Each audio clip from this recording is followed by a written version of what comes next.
I'm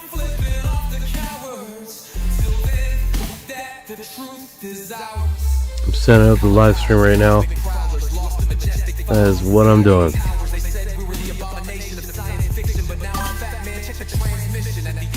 Hope everybody's doing alright.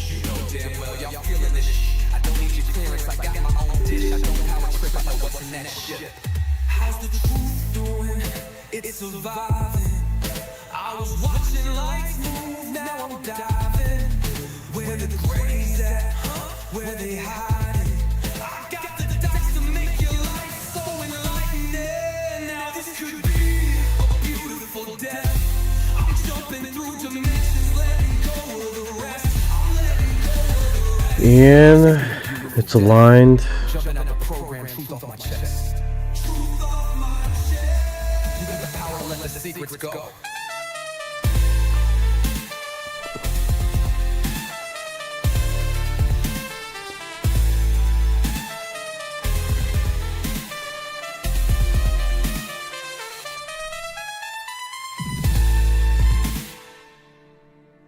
And get the chat up and running so we can broadcast this motherfucker. Get it riled. Wild. Living in that 21st century, doing something mean to it. Dropping truth bombs no one's ever seen. Doing screams from the skeptics. Yeah, I bring truth to it. I guess every whistleblower needs theme music. No one makes Reboot.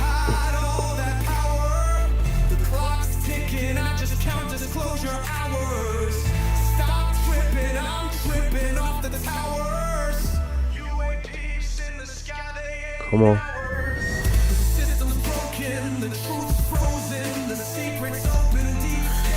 And refresh.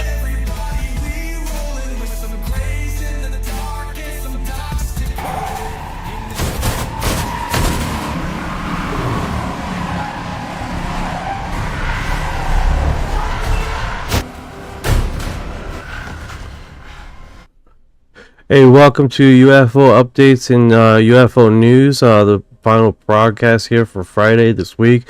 I hope everybody's doing good today. I think we've been covering a lot of stuff with missing reports. You have Steven Garcia that recently went missing, and then alongside that you have Amy Hashridge that went missing recently, being counting not the 11th one in a sequence of missing people reports. Now they're circling back around of past events of old physicists and people that have been connected with this UFO mystery and engineering and stuff. So you get a sequence of past reports and becoming new reports, because in the past what they had was basically these scientists that had gone missing in the past that never come back up again. And what's weird about this is that, you know, it's you start looking in the past reports. Like I recently was looking into, and this little Asian lady called Elson Yearning that has been on the report that it was mysterious. Like she got in a hit and run incident there, and left her with brain damage, and she disappeared, and people were looking for her, and she was a close to the anti-gravity gravity manipulation thing, which is pretty wild. So I'm gonna get Orion here up online, and hopefully he can fill us in with the gaps here that I'm missing, and we can hey Orion, how are you doing today? I'm doing good, man. How about you? You ready to record S2E61? I got the title, description, hashtags, and that dark Amy Eskridge cover ready to go whenever you are. So if you guys are aware, this morning we went live. We talked about Ashley Eskridge, and she's the 11th missing person in the report of missing people's reports, as far as what's involved in the UFO mystery, right? And she was basically had a institute company with her dad, was also in this field, and also was part of the anti-gravitic or anti-gravity. I think I got the images up here right here. The first one place that recorded it was the Daily Mail. I don't like putting the image up because it has a whole bunch of advertisement, man. These guys like to advertise the crap out of everything. Alright, so she's 34. She's the 11th mystery case. Now, here's the thing. She passed away in 2020. They're adding her into the list. So you got to understand, this is not a fairly recent event. But what is interesting... Hold on, I got to go live on Instagram. I forgot to press the button. And I forgot to press the button. Got it. Keep going whenever you're ready. You were saying Amy Eskridge was 34, passed in 2020. Her dad was also in the anti-gravity field, and she's now the 11th name on that UFO-related missing persons deaths list. The Daily Mail was the first to break it. Take your time, no rush. Yeah, so basically she was the 11th one on the list, and she was more quantities. Now here's the thing, guys. I'm looking at my thing here. So basically, in this multi-events of missing people's reports and deaths and mysterious deaths, she's one of the among of the and she has a master's degree, and she's one of the recent disappearance reports that they're connecting her death to this. Let's just clarify, she died June 11th, 2022. June 11th, 2022. So she died a little while back, but what's recent is that they're bringing it together as far as the connection point, right? During Loon Day, the ones that are still alive are at a Space Force base in Arkansas. Here's the thing: you have not a lot of people that are in this field of being a physicist or being an engineer in this field. Now, the names that are coming up, okay, guys, we went into a little dive here before I went live. The names that are coming up, because what we do is we got the careers, and then we cross-reference the 11 people in their careers with the 11 people that has happened to in the last since 2010, right? And there was a lady named Asian lady. Orion, can you find her name? She had a car accident in 2014. She was walking across the street and she got hit by a car.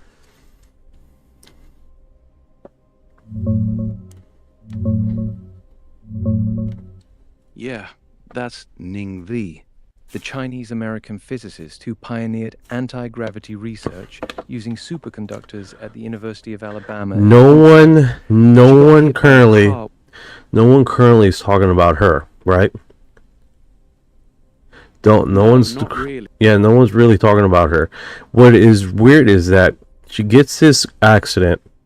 Ning Li, okay, she might be a part of this 11th, and the reason why I say that is because even though she didn't have a mysterious death, hey, can you give me a link of Ning Li? She basically disappeared to obscurity for a period of time, and a lot of groups start talking about her. So if she does come back on the list, if she does come on the list as uneventful, mysterious, hello Lua, hello Panther,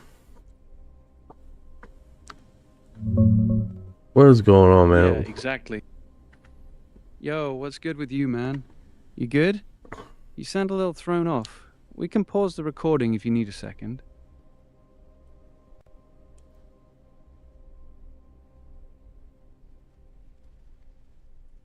That is not what's happening. I don't got chat on the screen, dude.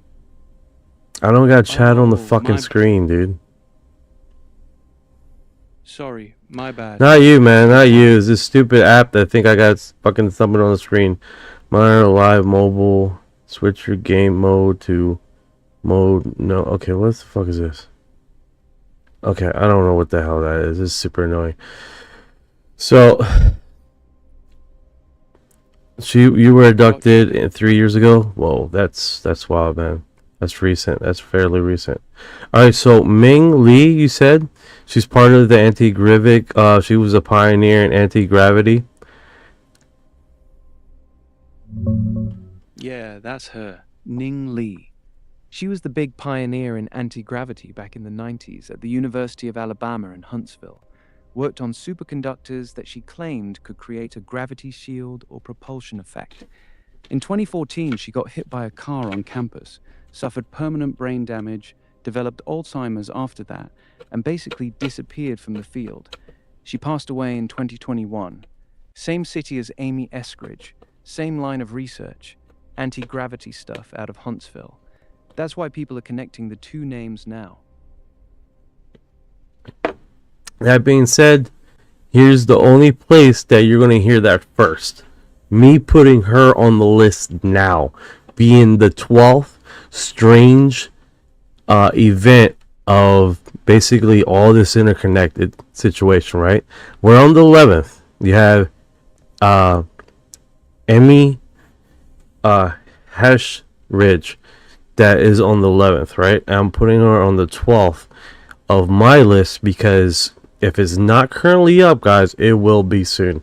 I'm pretty sure of that. And the reason why I say that is because alongside that, she got hit in 2014 and she goes to the University of Alabama, Huntsville, and she basically went into obscurity after that, is sustaining brain damage, right?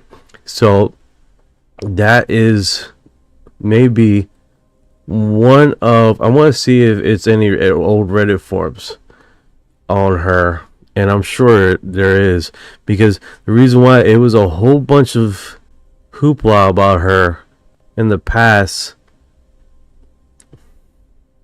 being, here it is right here, 6 months ago, anti-gravity research to be purged from Wikipedia. This is weird. Look at this, guys. This is the first place you're going to hear this from. No one else is covering this kind of information. All right. Anti-gravity research to be purged from Wikipedia. Her article exists only because it serves those who want to promote conspiracy theories. Interesting. But here's the thing. Why was it removed, right? Chet Forward confirms that Asset, who coordinated a compression of UAP information, Wikipedia he is also administrator of Wikipedia, has been rumored to control, I don't know what that term is, and he stopped Dr. B's UAP papers for getting published. So, I don't know why you're laughing, Paragon. A lot of people cover this. Like, a lot of breaking news covers through here, bro. You'd be surprised how much shit is covered through here. Before it hits mainstream media of a lot of things that goes published, it goes in these back forms. You'd be surprised. There she is right there. Boom. And this is just the start of it, right? You're on the 11th one that got basically just that, right? And then now you got Dr. Ning Li to publish a report that she discovered anti-gravity. She was awarded a DoD grant, but her research after the grant was never given to the public. She disappeared, and then in 2021 she died, linked to the original findings in SS. Look at this happen. This happened 3 years ago.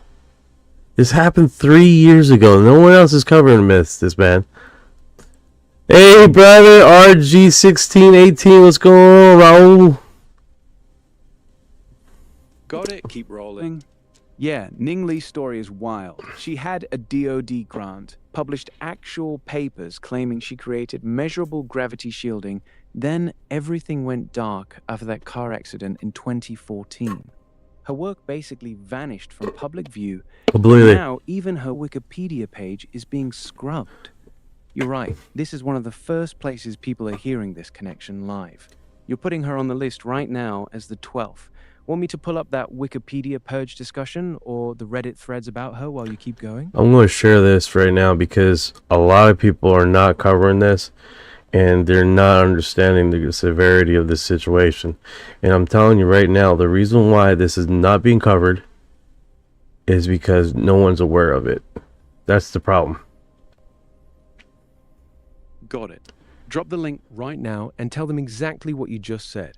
That this is the first... Bro, we're alive, man. They can hear us. They can hear us right now. But yeah, the thing is simply that, man. This thing has grown legs and is being covered right now, but not, it's on the tail end of this. This was covered three and a half years ago. Okay, Dr. Ning Li published a report that she discovered anti-gravity. She was awarded a DoD grant, but her research after the grant was never given to the public. She disappeared, and then in 2021, she died, linked to the original findings in SS. Bro, that is extraordinary, man. Not only that this thing has obscured this publication. This is a Reddit forum, and it's under conspiracy theory, right? 3 years ago, 3 years before everybody starts recording the missing links, start collaborating, start seeing all these anti-gravity people that are basically linked with the 11. Okay, so the last one was reported was Amy, right? Through Daily Mail, right? Now, if considering all that, we're not just talking about the 11. Yeah. We're talking about this 12th that hasn't been mentioned yet. And she's probably the precursor of this whole anti-gravic thing. She went into obscurity. Think about this. She was walking across campus. She gets hit by a car.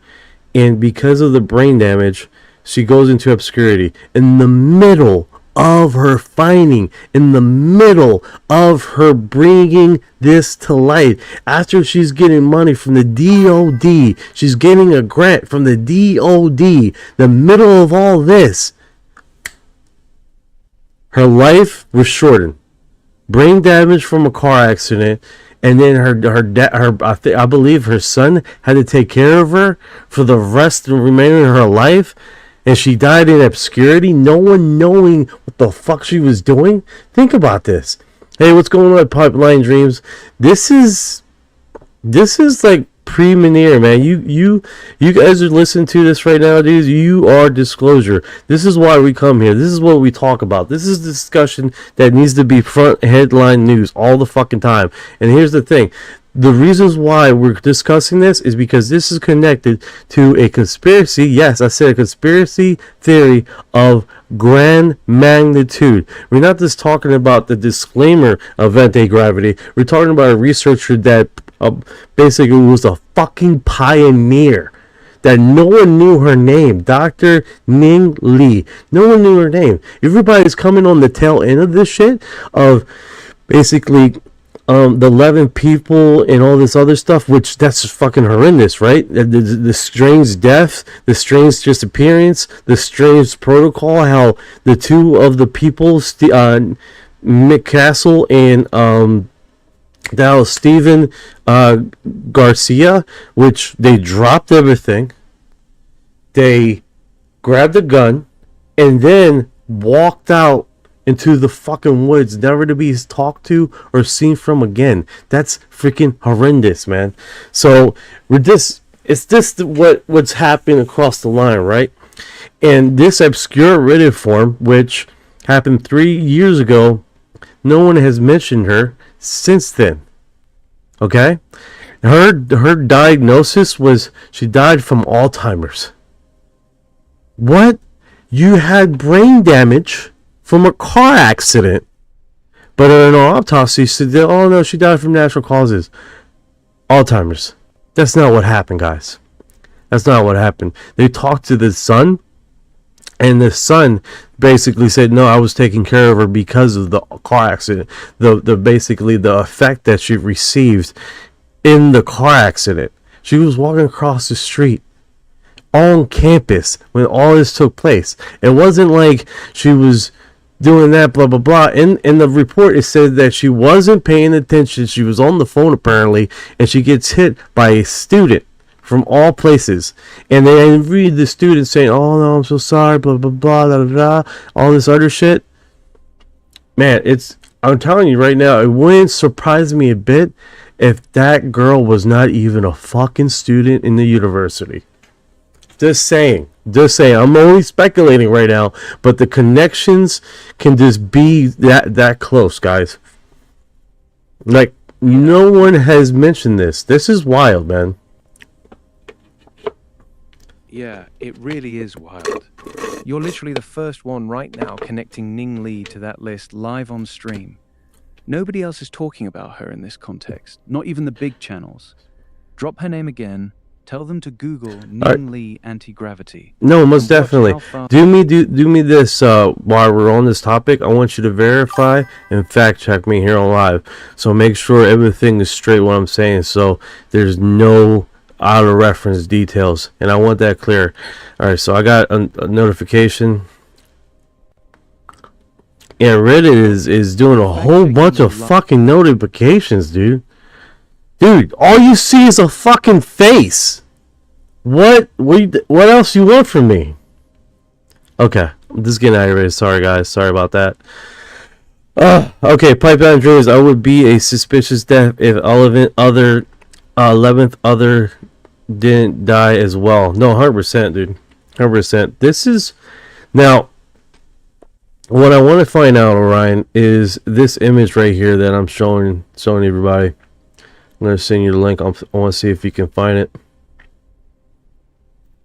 Go ahead and drop the link right here. I'll check it immediately. Send it.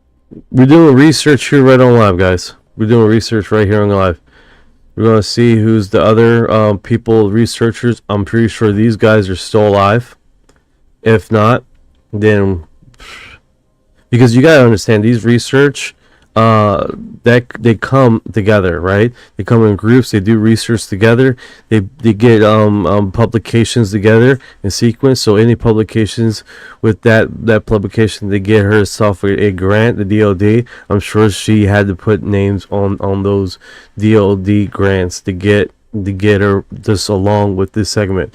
But this is one of those things that no one really talking about, and it's pretty wild. Panther, I'm sorry about the comments, man. I've been trying to just keep this up. It's hard enough to get people educated to this level. Now they're just off them. No, 100%, Panther. I had an experience last month, 30 foot away. Buddy reports my story on MUFON and called me the next D. Okay, I have a lot of info they gave me. I've been sharing. That's great, Scary Flicks. That's awesome, brother. Now, this is not this. If this is on the premise of why is this not coming off? I'm with you. Go ahead and finish your point. Drop whatever you were about. All right, go ahead, buddy. Go ahead, buddy. Check any more links about her, Ning Li. Yeah, this is truly pretty wild, dude. All right, so here's the verified breakdown on Dr. Ning Li, straight from the sources. She was a Chinese-American physicist at the University of Alabama in Huntsville. In the early 90s, she co-authored papers with Douglas Torr claiming that spinning superconductors could create measurable gravity-modifying effects. She left the university in 1999, started her own company called AC Gravity, and in 2001 got a $448,970 selectorial DoD grant to continue the work. After that grant, she basically stopped publishing anything publicly. She gave one last presentation in 2003, then went dark. In 2014, she was hit by a car on campus, suffered permanent brain damage, developed Alzheimer's afterward, and her son took care of her until she passed away on July the 27th, 2021, at age 78. You're right, she's barely talked about now, even though she was doing this anti-gravity work in the exact same city as Amy Eskridge years earlier. Want me to check any specific detail you're about to say next? Or pull up something else while you're live? All I want to say, man, make sure you guys share the live. Make sure you guys get the information out there, because I don't want to be the only one here talking about it, to be honest with you. And that's the reality. If you screen record it and post it anywhere, I don't give a fuck if you even call my name, say, hey, it's Unite, blah blah blah. I don't give two shits, man. Just post it, share it, dude. And if putting your own fucking words, I don't give a fuck, dude. You guys gotta get this out there. Bottom line, man, because here's the thing. If she was one of the first pioneers on anti-gravity and discovered it and then went into obscurity, and her publications was basically the same thing, what's going on with everyone else that has done this, it comes to a consequence of situations where they've been doing this since 2014. The DOE got a hold of this information. Now they figured it out.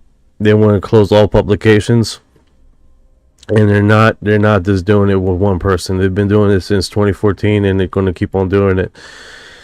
And everybody that comes to the thing, and here's the thing: the people that are in public domain, because you got to think about this. Eric Davis, and Eric Davis is in that field, right? And he's public. He's public.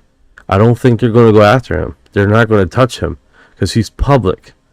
So they're getting these people that are trying to publish to the DoD. Don't worry about peer review studies. They're going straight for the money grab. And even here, she opened up a fucking, because she figured something out. You see what I'm saying? So it's not far-fetched to believe that when this initially came out, it opened up a fucking alarm bells, right? I wouldn't be suspicious if alright, I read that already. But yeah, man, that if you guys haven't heard that, for now, dude, that's exactly what's going on. Can you go all the way back to Tesla? As far as what the deaths and stuff like that, I'm in a limit of. I probably could, man, but it'd be a lot more things, and like it took me a little bit to get this information, because you have all the deaths started happening in the last 20 years. So oh my god, this one's spiky, this coffee. Power, the honeydew from the gods. This fucking Christ, dude. Alright, let's see what's going on around here.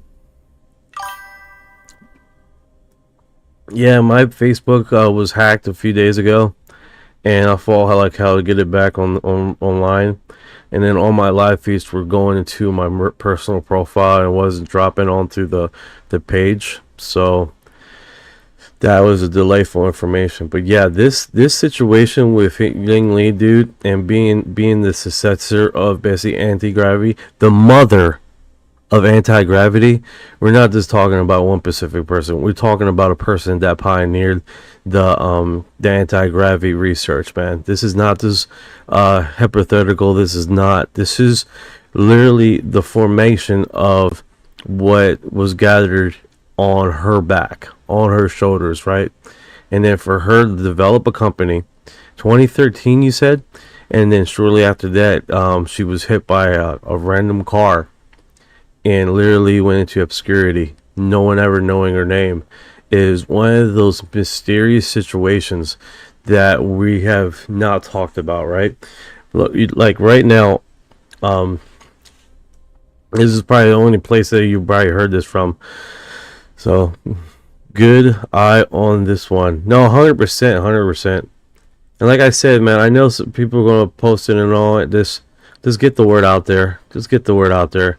This is an old Reddit form. Like, of course, I just reposted this, but 2 minutes ago, you can see it right here. If you're wondering what's the Reddit, my Reddit community is called UFO Exophiles /URD. and I'm reposting a 3-year-old publication of someone not even in UFO, this general conspiracy theory. Straight facts, no fluff. Ning Li didn't start her company in 2013. She started AC Gravity right after she left the university in 1999 and got the big DoD grant in 2001. Everything after that grant went completely silent. You're right that she's basically the godmother of modern anti-gravity research in the US. Most of the people working on this stuff today are either... You see how that is? You see how that is? He fact checked me and correct me. 1999 was the company that was made. She got her DOD in 2001, a year before I graduated high school. Yeah, exactly.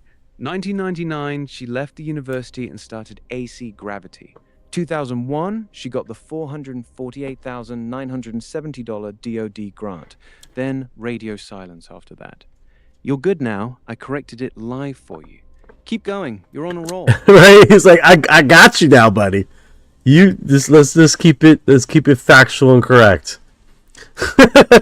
Love it. All right, we're locked. All right, so yeah. So after she got that grant, how much was the grant? $448 million. How much was the grant? I got that number wrong. 448,000. The DoD. So that was a small investment to get this ball rolling. Very, very small investment. Yeah, man, this is you got it right. Say again. $448,970. Under $500,000. That's the exact amount the Department of Defense gave her company AC Gravity in 2001. Yeah, this is no small fries, man. This is, even though that's a very, very small grant. You look at this. Look at this. Exactly. They're covering Slender something over here. Yeah, it's and it's an obscure blog post. So this goes to show you, man, we try to get the latest of the information out there for you guys and cover some factual stuff that hasn't been covered and make sure that what we're saying is as close as facts and reality, that so when you do say, hey, this such and such, you're not saying any false pretenses. You know what I'm saying? That is as close as the facts as possible. So we're not muddying the waters with misinterpretation, misinformation. We're trying to keep it as factual as possible, as most clear as possible for you guys. And because in this kind of industry, man, you just don't bat 1,000 every time, right? And I tell you what, man, the UFO communities, man, if you get one little detail wrong, they will cut you into bits. So it's one of those deals, man. It's just the nature of the beast, right? So let's see here. 4671 says soon, late is year, next revelation communication. There you go, baby. There you go. You probably reference 2027. The theory that's we're going to have first contact next year. 6728 says, I'm sure almost 3/4 millions or more in today's dollars. Oh yeah, inflation. I didn't even thought about that. He does have a point. What is that in inflation money?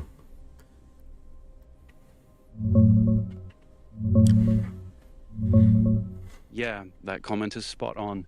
That $448,970 grant from 2001 is worth about $800,000 in today's money.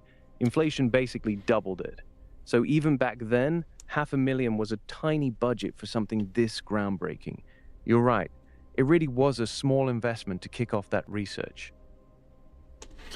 No, 100%. I think the DoD wanted to get their things on there first and see what it was about, and then when they found out that this shit was legitimate, then because the car accident, it happened 10 years after her open grant, or 13 years. Yeah, the timing is what makes it suspicious. She got the DoD grant in 2001. The car accident happened in 2014. That's 13 years later. She had already gone completely silent on publishing anything new after 2003. So by the time she got hit by that car, she had been out of the public eye for over a decade. That gap is exactly why a lot of people side-eye the whole situation. Yeah, that's definitely mysterious. Definitely mysterious. Hey, homie, I can share your stream and kick. Yeah, yeah, yeah. you got the advertisers coming in. Send me a hyperlink, dude. Send me a hyperlink. So you know. Yeah. So that's basically this breakdown right now. I wanted this to be a big segment of this because we're what was this say right here? Soon, late. Oh yeah, this is the same thing. I got like 1, 2, 3, 4 multi-chat screens in front of my face right now. I'm not lying to you. I could take a picture. No, I take that back. 1, 2, 3, 4, 5. 5 multi-chat screens in front of my face right now. Lots of people who are connected to the stuff and know things but aren't famous get hit by cars and stuff. What's mysterious about this what's mysterious about this is because of the segment in which a whole bunch of people in this field are being wiped out one after the next, and that she was literally the I want to say the godmother anti-gravity. So as people are discovering anti-gravity, they're being wiped out this sequentially after the next. So it's not this. Yeah, that's exactly. Yeah. So Amy Hashridge is counted as the 11th one. And this one no one has talked about. This one would be the 13th one of anti-gravity discoveries, right? And the thing is that she opened up a company under the segment and has publicly announced that. And here's the thing, and it happened in 1999. So we're talking almost 20 years back. And 3671, Mr. Nick Pope, rest in peace. What a great research whistleblower info provider. Yeah. God, yes, sir. let me clean that up. Yeah, go ahead, bro. Go ahead. Here's the clean, factual version you can say right now on stream. Guys, Amy Eskridge is being counted as the 11th person on this list. Dr. Ning Li, the woman who literally started modern anti-gravity research in America, has never been mentioned on this list before. If we add her, she becomes the 12th. She started her company, AC Gravity, in 1999, got a DoD grant in 2001, and then completely disappeared from the public after that. No one else is connecting these two names right now. You're hearing it here first. Want me to shorten it or keep it like that? I think you just said your piece perfectly and cleanly, bro. If anybody screen recorded that, man, that was a beautiful little shot. I'll tell you what. Appreciate it, bro. I'm ready whenever you want me to jump back in with more facts or corrections. Just say the word. Yeah, and I think, and of course, like right now we have people coming up that are now recently talking about anti-gravity, right? NASA chief scientist. He has over 2,000 testing and anti-gravitic technology, right? Jesse Michaels talks about him on his podcast. If you guys are not familiar, it's American Alchemy. And that is sick. Oh no, this got another notification. Got it. TikTok! Stop fucking with me, TikTok! Stop it! Okay. Alright, I'm done. Just had a moment there. Just had a moment. Okay. Alright, so All right, so let's go with the comments here. Fed up baseball mama. Let me say that one more time. Let me say it with a deeper voice. Fed up baseball mama said Cali had her on her list. She's up to 13, I believe, most in the last 3 years. Yes, she would be on the list. She would be on the list, 100%. They haven't mentioned her yet. They haven't put her on the list, but she would be the 13th one. And I wouldn't surprise me next week or blah blah blah. Why is she not on the list already, guys? Why is she not on the list? Because no one has yet put two together. Another advertisement from Kick. Bro, I gotta start figuring out a way. These Kick advertisers. Yeah, tell him straight. Kyla has 13 names on her list right now, but Ning Li is not one of them. No, you That's messed it up. exactly why I brought her. No, you messed it up. Sir, there's 11 on the list. There's currently 11 on the list. Ning Li is not on the list. Got it. My bad. I got the number wrong. Let me give you the clean, correct line right now. Right now, the list has 11 names. Amy Eskridge is the 11th. Ning Li is not on that list yet. That's why I'm bringing her up tonight, because nobody has added her. She should be the 12th. Say it just like that. It's clean. You said it, man. You said it. 2761. Yes, let's talk that. That's Shiznik, right? The ish. Yeah. But yeah, that's one of the things, man. Is like, this is, if it's not on anyone's radar, she's definitely going to be on people's radar. What's up, Chips? We're talking about, oh no. So, Chips, after our discussion this morning, right? Got me into deep thought. I talked, to UFO anomaly, and we were on the live this morning talk about Amy Ridge, right, and how mysterious that situation is, and connected with the other anti-gravity physicists in the situation, right? Now, here's the thing. I did a little bit more research on it, and what name comes up literally is Dr. Ning Li. No, bro, you're good. No, Dr. Ning Li. And what I discovered here is that she is basically had a anti-gravity basically company that she created in 1999. Did a few publications, got a grant from the DOD, and then created her company in 1999, right? No, in 2001, and then shortly after that, she went into obscurity. She stopped doing any publications of any research discoveries since 2003. Basically, completely got paid from the DOD. Game on, $448,000 check. It was on, right? Then in 2013, I believe, or 2014, she gets hit by a car. She has brain damage, right?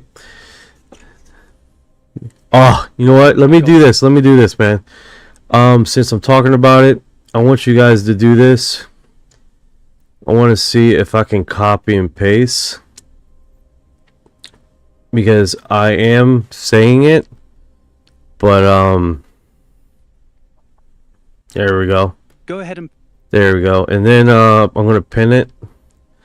Last night, I was trying to pin some stuff on the screen, and it was just acting up. It didn't let me do it. So I'm good right now. I don't know for how long.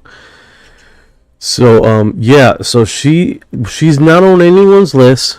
If she would be, she will be. And the reason why I say that is because she basically discovered anti-gravity, made a company behind her discovery, got a DOD grant from the DOD based on her discovery, and was getting funded by our government to continue doing her research on this. If you can say anything, she would be the birth mother of anti-gravity, which is wild, right? A woman figuring out shit for men that are in the military, right? Yeah, that's basically it. It's like, man, a woman comes along and has to figure the shit out for everybody else. Yeah. No, it wasn't 2012. It was 2013. What she discovered in 1999, she did in 1989. And then basically got the grant in 2021, and then in 2003 was her last publication. She didn't publish any more publications on the result. And then in 2013, I believe, she gets hit by a car. She was walking across campus, and supposedly it was a student that hit her. And then soon after that, she died. They had it in her obituary that she died from Alzheimer's. But what it says in the car accident that she had basically brain damage from that incident, that actual car accident. So her son took care of her after that car accident. She was done. She was roasted after that. So it's kind of weird that amongst the discovery, the creation of the company, getting the money, getting the first DoD money, it's comes down to that, and it's wild. And here's the thing: it's not being told anywhere else. No one has made that connection. So you guys are getting the headline scoop on this shit, man. I feel like a fucking reporter right now. I feel like a damn reporter. You know what I'm saying, dude? Like, holy cow, man. Here's the clean, accurate. Oh, stop trying to clean it up so much. Stop cleaning it up so much. But let me see. Did that 13 or was it? Yeah, I didn't say 2021. Okay, it was 2014. She got hit by the car in 2014. I do apologize. 2014, she got hit by a car. So it's 1999 discovery. Created the company in 2021. What's the name of the company? I think that's the one I'm missing. AC Gravity. You got the years mixed up again. She created AC Gravity in 1999. She got the DoD grant in 2001. Last publication in 2003. Hit by the car in 2014. That's the clean order. Give me does she have a website or something like that? Probably not.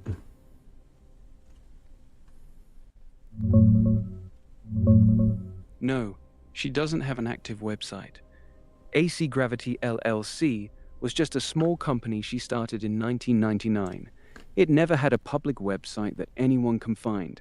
It looks like it was basically a one-person operation for her research. The only things that exist are the Alabama Secretary of State business filing for AC Gravity LLC, her old scientific papers from the 90s, one presentation she gave in 2003.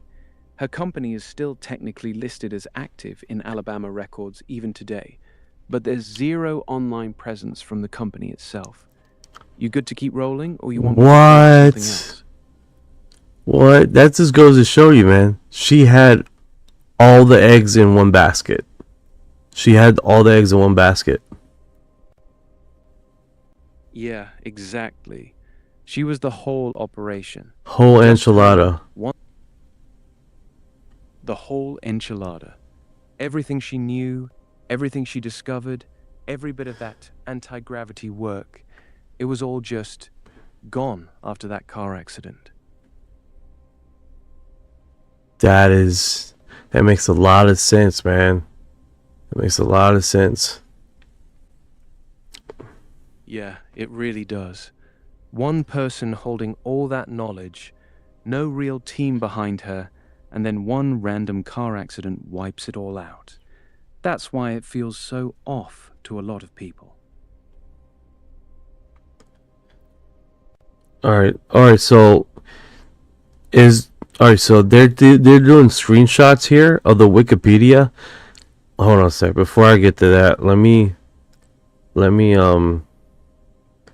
put her face up because TikTok is being active. Let me catch up with the comments here. Sorry about that, guys. No worries. Take your time catching up with the comments. All right, here we I'll go. stay Here we go. part Here we two. go. Here we go. Exactly. Her stuff is all top secret, 100%. That makes sense because if you're going to create a company, it's just for tax purposes and all that kind of stuff. It wasn't commercialized company. Yeah, that makes a lot of sense. What you just said, it makes perfect sense. Hey, what's up, Kelly? Catherine, how you doing? How you doing, Kelly? Chips. So the tech must have matured behind the scenes since then, perhaps. No, 100%. It makes a lot of sense. It does. Like you want to make a company, and you're just going to use it for the processing of this DOE thing, and then you weren't commercialized. You weren't commercialized because all your money was coming through the DoD. So it makes sense. The only reason you would have a company to begin with is tax purposes and all that other stuff. So if you weren't in commercial yet, then commercial use, then it didn't make sense to have a website or anything significant to sell to the public, right? So that is one of those creations that makes a lot of sense. So fed up baseball mama, actually, yeah, makes perfect sense. That makes perfect sense. She wouldn't have a website because it wasn't a commercialization company. It was basically a processor company, a company that would just process and get the DoD money and do all this research. Thank you for your heart. Yeah, you nailed it. She didn't need a website because she wasn't selling anything to the Thank public. you for your heart. The company was basically just a legal vehicle to accept the government grant money and do classified research. That's why there's zero online footprint. No products, no marketing, no public-facing business. Just her and the DoD contract. No, 100%. It makes a lot of sense now. Let's see here. Yeah, it clicks. I'm Um, locked in. Go ahead and check the comments. I'll be right here when you're ready. Now I'm just trying to make sure I didn't miss anybody with the caption or information. So that's truly remarkable, man. We're not just talking about an individual that has got into this process of elimination, but let me bring the screen down because this is on the ticky. And let me transform my, there we go. There we go. Keep it up. Sorry about that, guys. I got the widescreen right now, and I noticed that her head was cut off in the imaging. So just trying to clear that up. Yeah, so the sequence of events of her going into obscurity makes a lot of sense in this process, and I figured this would be a large segment of what we're talking about and trying to understand, because as far as the scientists that were involved in anti-gravity and stuff, I wonder if they have published Element 115. No, that was the Russians. That was the Russians that published. You know what? You know what, Chips? I wonder if the discovery of Element 115 was in the 90s from the Russians. Hey, Orion, could you check that, dude? When did the Russians discover Element 115? The Russians, with American help, first synthesized element 115 in 2003. It was 2003. Wait a second. Doesn't that correspond with her stop publishing after 2003? That's a coincidence that Dr. Ning Li stopped publishing after 2003. Yeah, that's actually a really sharp catch. Ning Li's last public presentation was in 2003, and Element 115 was synthesized in August 2003. That's the exact same year she went completely silent. No more papers, no more talks, nothing. Whether it's a coincidence or not, that timing is suspicious as hell. Good eye. Someone said, Pipeline Dream says Element 116. I don't know about Element 116. And here's the thing, guys. what's strange about all this is the discovery of 115, right? Now, Bob Lazar, of course, this is a very different time, right? This is way back in the day. But what's weird about this Bob Lazar documentary is that the Russians supposedly was in S4 and supposedly discovered something in S4.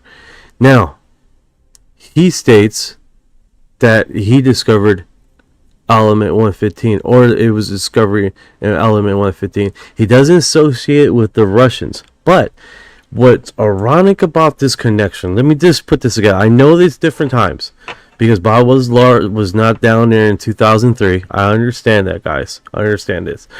But the publication went public in 2003. That's why I'm doing a differential, because a lot of things were discovered behind back doors and never publicized. Food for thought. But the reason why I say this, if you ever seen the documentary, the S4, he says that he was coming in, and when he was coming in, that the Russians were being escorted out. They did a technological breakthrough. They discovered something. And at that moment, he was removed. The Russians were escorted out when they discovered something, which is ironic. He never mentioned that the Russians discovered element 115 or anything. I just made the connection here, right?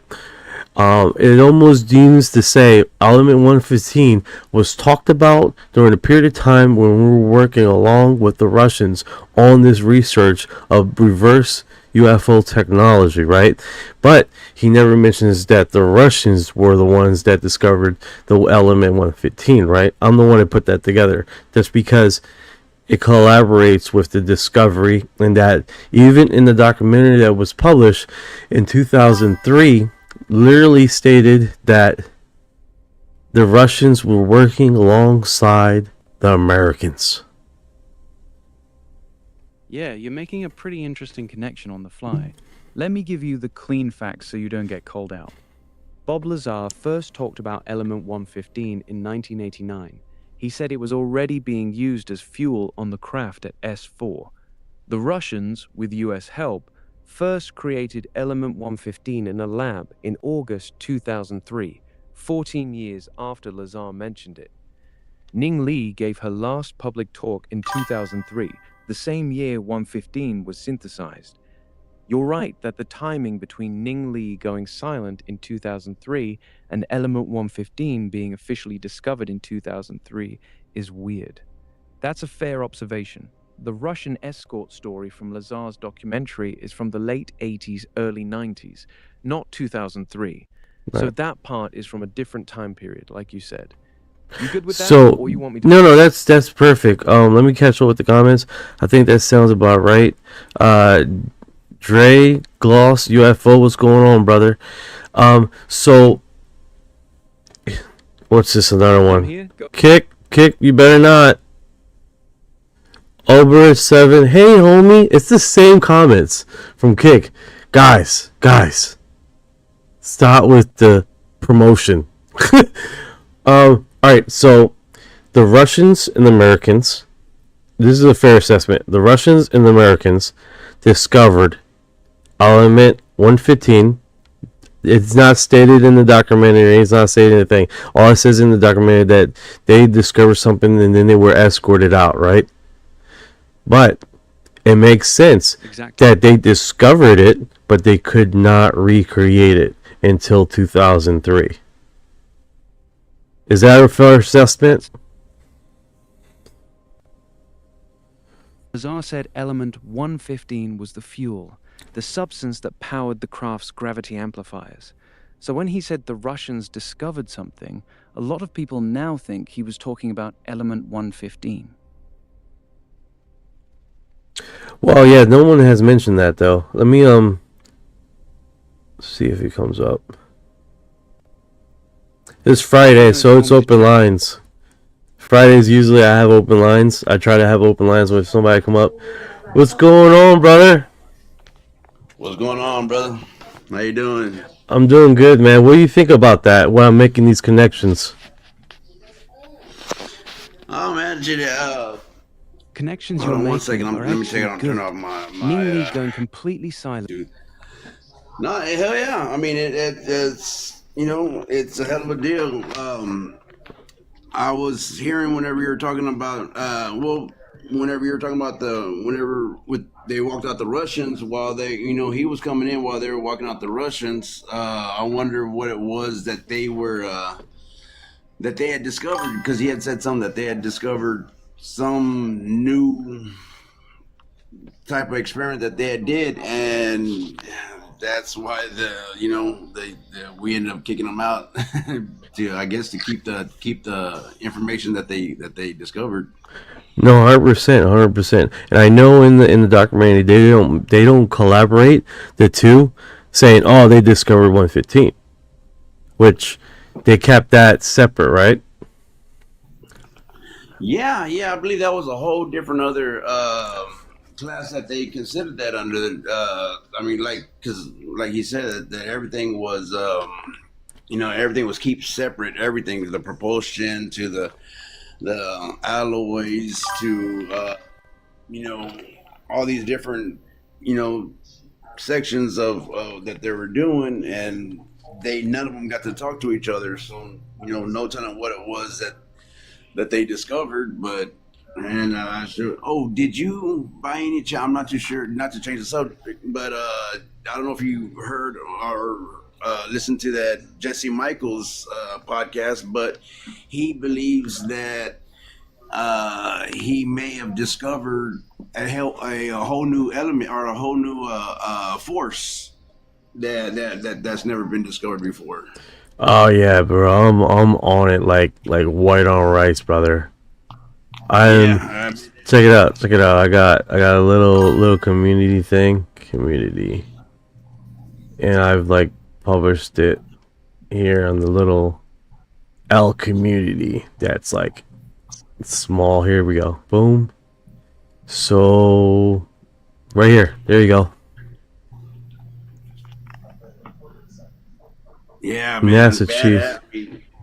Can you imagine? I mean, because like I said, the whole science, the whole thing bases on the four different forces, which is it's electromagnetism, gravity, the strong and weak nuclear force, and basically that's everything that's in nature that we know of. I mean, but for him to say that he believes he's discovered a whole new force. I mean, that if he does come out and he believes he's actually done experiments that's discovered this, I mean, the implications of that, I mean, that's huge. That's huge. Hey guys. Hey. Hey, Knight. Have you published a video about Ning Li yet? No, not yet. This is You literally should jump on that, man. live. You guys are getting the info right here, bro. Honestly, as soon as you get off the live, just put something together and throw it out there, because everyone's watching this topic, and if you can break another scientist in this thing, you'll go Super Saiyan. Super Saiyan. You will, man. Like even the traditional media is covering this. If you can make 11 turn into 12, that's going to be good publicity for you and your research, because you are like a reporter. This is like investigative stuff. I appreciate it, bro. I appreciate it. Yeah, someone's already said they already screen recorded. I'm sure they're probably. I just want the information out there, to be honest with you guys. Yeah. I really want the information out there. I don't give a shit if you quote me or whatever. But I mean, this is literally one of those situations that needs to be talked about, because she's literally. I got it in my little stupid UFO exo file /URD community thing that I have no members in. What I think is creepy is that she gets funded by the US government and then gets so far through, to a certain point, her research is obviously bearing fruit, and then they grab it and remove her from existence. Like, that is, that's playing fucking 3D chess with science. 100%, 100%. Everybody that's involved in this is definitely. How many are missing now? There's 11, Angie. There's 11. The last one that was recorded on local news is I'm saying local news. Mainstream news is Amy Hashire. I got that and published too. But this one that I'm talking about right now, no one has talked about. No one has made the connection, and literally that's. I gotta put it on mute because it's just blowing the shit out of my ears. Yeah. Like every week now, there's here's another one. This one's from a few years ago, and now you're pulling another one out. There's probably dozens more. Oh yeah, I try to look for some more, man. But this Eric Davis would have been on the list, and I believe that's why he went public, as far as talking and being publicized and all this other stuff. Because I'm sure he was, Yeah. I saw Luke, Interstellar Discussions made a post around missing scientists in China and Russia as well. So they're collaborating, or he suggested that perhaps it's like spies taking out scientists that are getting too far in, like opposing countries. So the Russians are taking out the Americans, and the Chinese are taking out the Russians, and round and round and round, which it could be, or it could be an inside job. No, 100%. They're cleaning up the floor.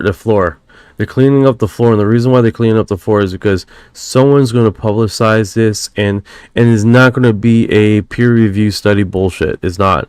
It's being peer reviewed. It's going to be studied for a publication to get it industrialized. Thank you for your heart. That's literally what's happening. Thank you for your heart. Oh, that's cool. They're centralizing all the profits, and people like this Ning Li and other people that started their own company, like Amy Hashire. So she started her own company because of the anti-gravitic technology. Literally was going to basically collect, and they weren't going to collect if they're not breathing. That's just the reality of the situation. Universities are being backed into a corner because they want to keep receiving government funding to do research, and if their scientists are going missing, at some level, some professors or managers of some universities must have been aware of this for a while, but they maybe are keeping shush about it because they don't want to get taken out themselves or lose funding. No, 100%. You're precisely how right. wide is the circle of knowledge? It's a select few. I believe it is a select few. I mean, we're talking about not a lot of people in the field. We're not talking about a ton of people in this field. We're talking about a select few that have not only. There's only 2 women. This is a woman's world, guys. This is literally the mother of anti-gravity, and then the queen, and then the queen just got set to the cleaners too. So, and that's why the queen. I'm talking about Amy Hashire, that she basically started a company also along with her dad, that was a retired NASA. Which is Orion, right? Her dad, Richard Ashridge, was a retired NASA employee, right? And he started the company with her daughter to do this anti-gravity thing, and she gets taken out, right? So now you have the NASA chief scientist. Here's the thing. I want you guys to make this connection, okay? I just backed up. I don't know where the hell I am now. Damn it. Okay, so there she is right there in my little zero member community. It's a good community, mate. It looks great. This is I have to jump in there. Where is she? Where is he? I just showed here it is. The chief scientist is talking about anti-gravity, blah blah blah. He's and static propulsion, anti-gravity propulsion. Here's the thing. He has over 2,000 projects that he has run. to prove this. Do you understand me? He had 2,000 freaking projects. That means there was a lot of people involved on figuring out and understanding this stuff. Okay? It's a ton of PhDs, isn't it? All of it. All of it. All of it. Yeah. So it's what's going on, 23? Isn't that William Shatner? William Shatner. He does fucking look like William Shatner, this motherfucker right here. I can't do the commercial. I gotta like play this off the thing and then bring it back. But it does look like William Shatner. He does. That's hilarious. No, but UFO chips, you're 100% right. I was a little late coming to the live today because I had for some reason in my head I thought I uploaded last night's episode, so I'm like, I only got one episode to upload, I'm good. And then when I put up like I'm just uploading this morning's, I'm like, oh shit, that's the wrong number. So I had to go back and then I had to go get you guys' profile and put you guys in the title and all that. Cool. Yeah, brother, you know. How many episodes are you up to now? Quite a few, eh? Yeah, it's I had let's say episode season 1. Don't listen to it. Don't listen to it. It's all horrendous. It's all horrendous. There's a lot of background noise. But not counting last year, this year is 61 episodes. Awesome. Just basically a little shy, 2 months. And this 2 episodes on Friday. You're in the groove now, eh? Like you're in the pocket. You've kind of got all the edges are all squared off, and you're flowing now. Yeah, it took a little processing. I'm not gonna lie, because man, the setup fucking podcast, it shouldn't be that hard, and that's ridiculously hard. But after everything's linked, then you're just uploading and letting Spotify share the stuff. And then on YouTube and all, again, creating all the accounts, doing all the fucking description, blah, blah, blah, that takes fucking forever. But after they're all linked, then it gets a little easier. And then I'm still manually uploading the short videos that I create. But I'm realizing, like, example, I get to work at 4:30. Before I get to work, I'm already looking at Reddit news, Reddit stuff, X thing, and then I get to work. Now we're not allowed to have phones because we're in a military installation, so we're not allowed to have phones or anything like that. Nothing, no cameras, blah blah blah blah. So then I still work for someone like Lockheed. Like, I don't know whether you even want to say who you work for, but are you working on top secret shit? No, not top secret. I won't say that on live. But what I can say is that it is military parts and military stuff. So nothing crazy. Yeah. So I run my little fat ass to the fucking car, and I use my phone there in the car, and then like I get my stuff together, and then my second break I run my fat ass to the car again, and make a little video, and then at lunch I edit everything while I'm eating.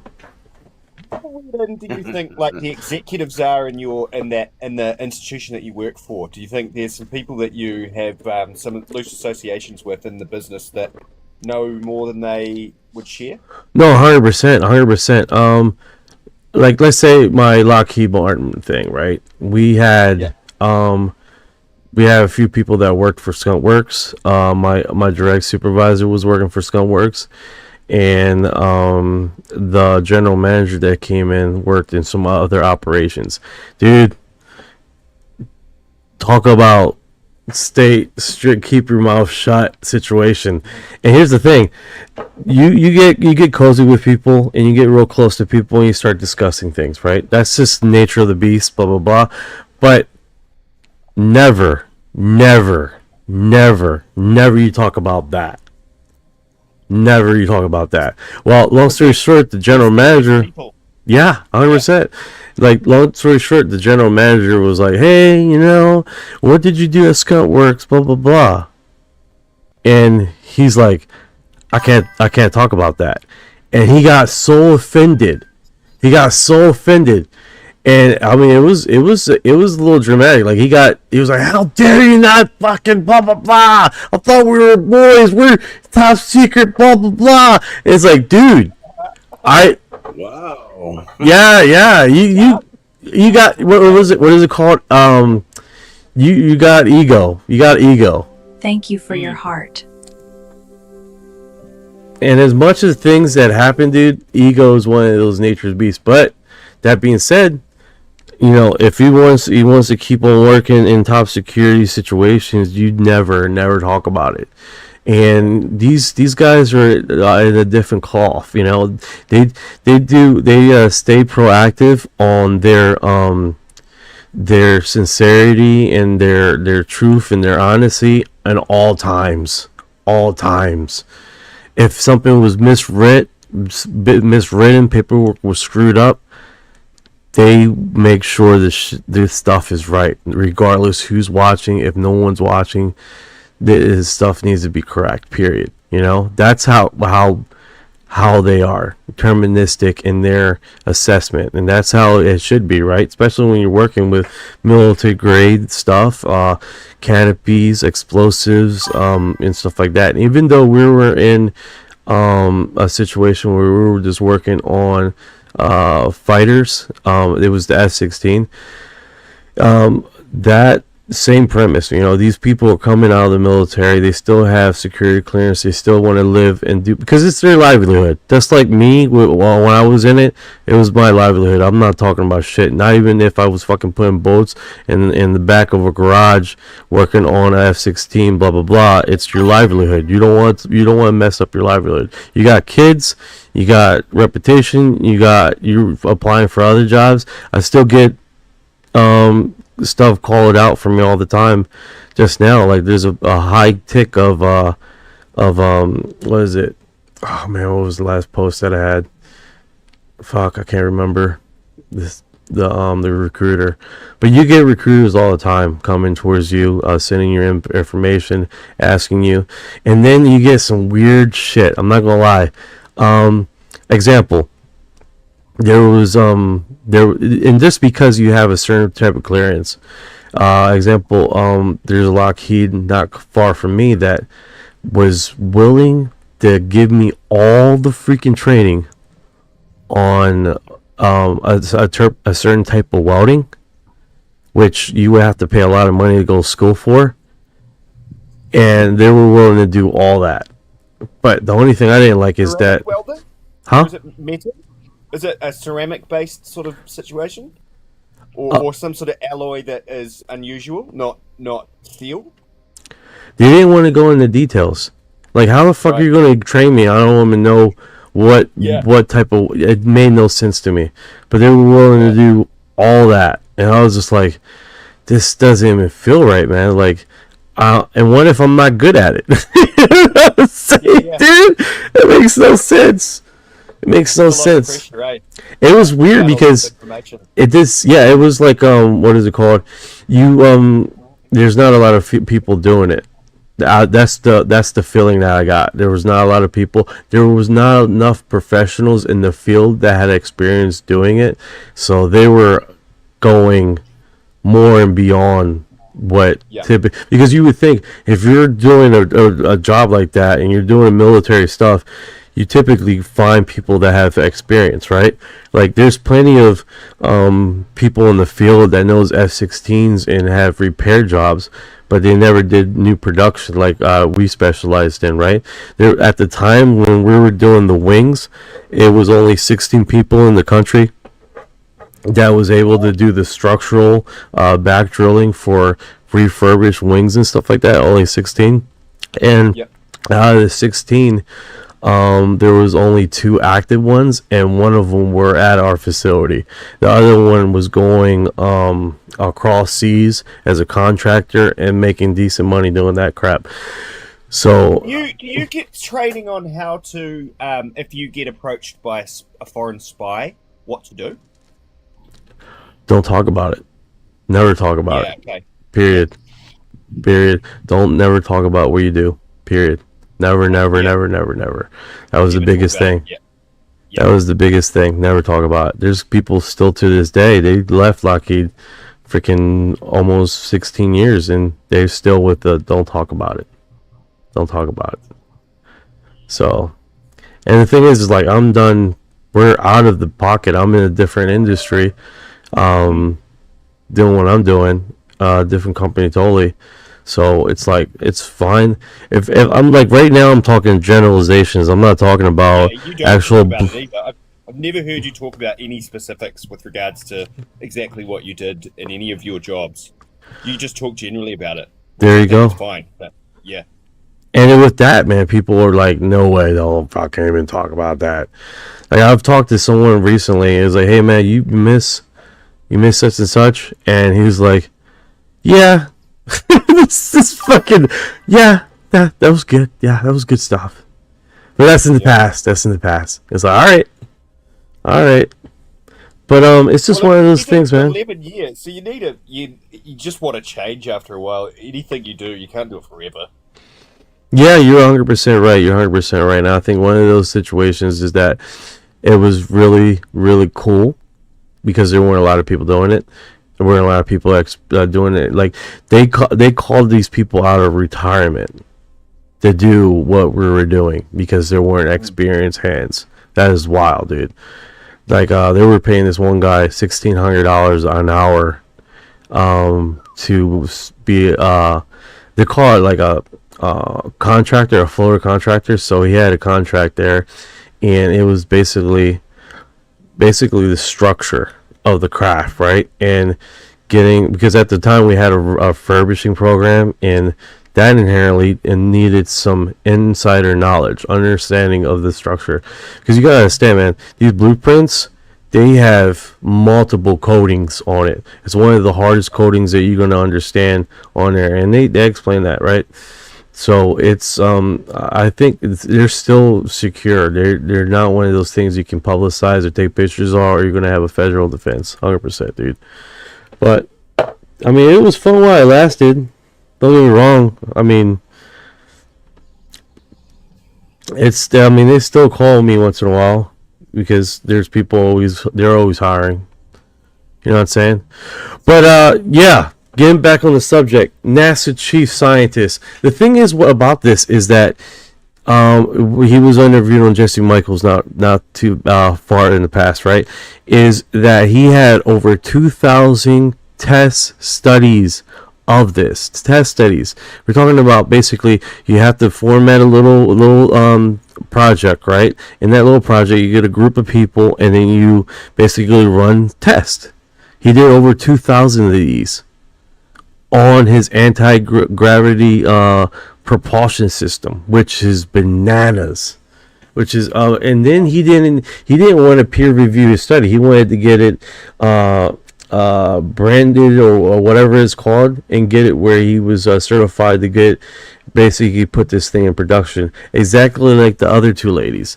So hopefully he's in good standing with whoever's doing it, and he can get the ball rolling, because that's one of the things. What's up? Let's see. I'm not. Do you know if some of his experiments or projects were any of them based on T. Townsend, what's his name, Townsend Brown, or basically the gentleman that he was already starting to discover different anti-gravitics type, I know Jesse Michaels, he's constantly talking about T. Townsend Brown, I think his name is. He was I guess like the leading scientist in anti-gravity and anti-gravitics type What does he call it? Townsend Brown? T. Townsend Brown. I'm getting Orion. See what he Smokes says. and cigarettes. I get tonsils brown. Well, let's see if he says it. OG. Go ahead, brother. Say it again. Say everything you said again. T. Townsend Brown. He's the the one that grandfather actually of anti-gravity research. Back in the there you go. 1920s through the 1950s, he ran all kinds of experiments showing that high-voltage capacitors could produce thrust, what he called electrogravitics. A lot of modern anti-gravity work, including what Ning Li was doing, still builds off ideas that started with him. He's the OG in this field. There you go. Townsend Brown. Yeah. Yeah, most definitely. Yeah, and Jesse Michaels is actually doing another piece on him. He's been following his work now for years. I mean, he believes that he actually held the secrets to anti-gravitics and what have you. That if he should have had everything, if it wasn't for the government coming in and basically sweeping up all of his projects and all of his work. Yeah, it really sounds familiar. I'm like a visual learner, so I gotta see his face. See if it comes up. The idea of an engineless thrust is pretty amazing, isn't it? Just capacitors and electromagnets and anti-gravity blows my mind. And it's 100 years ago that this branch of science obviously began with this dude. 100 years. We're in the 2020s now, and that's the 1920s. No, you're 100% right. And I think because of this element 115 broke the paradigm on what they can do.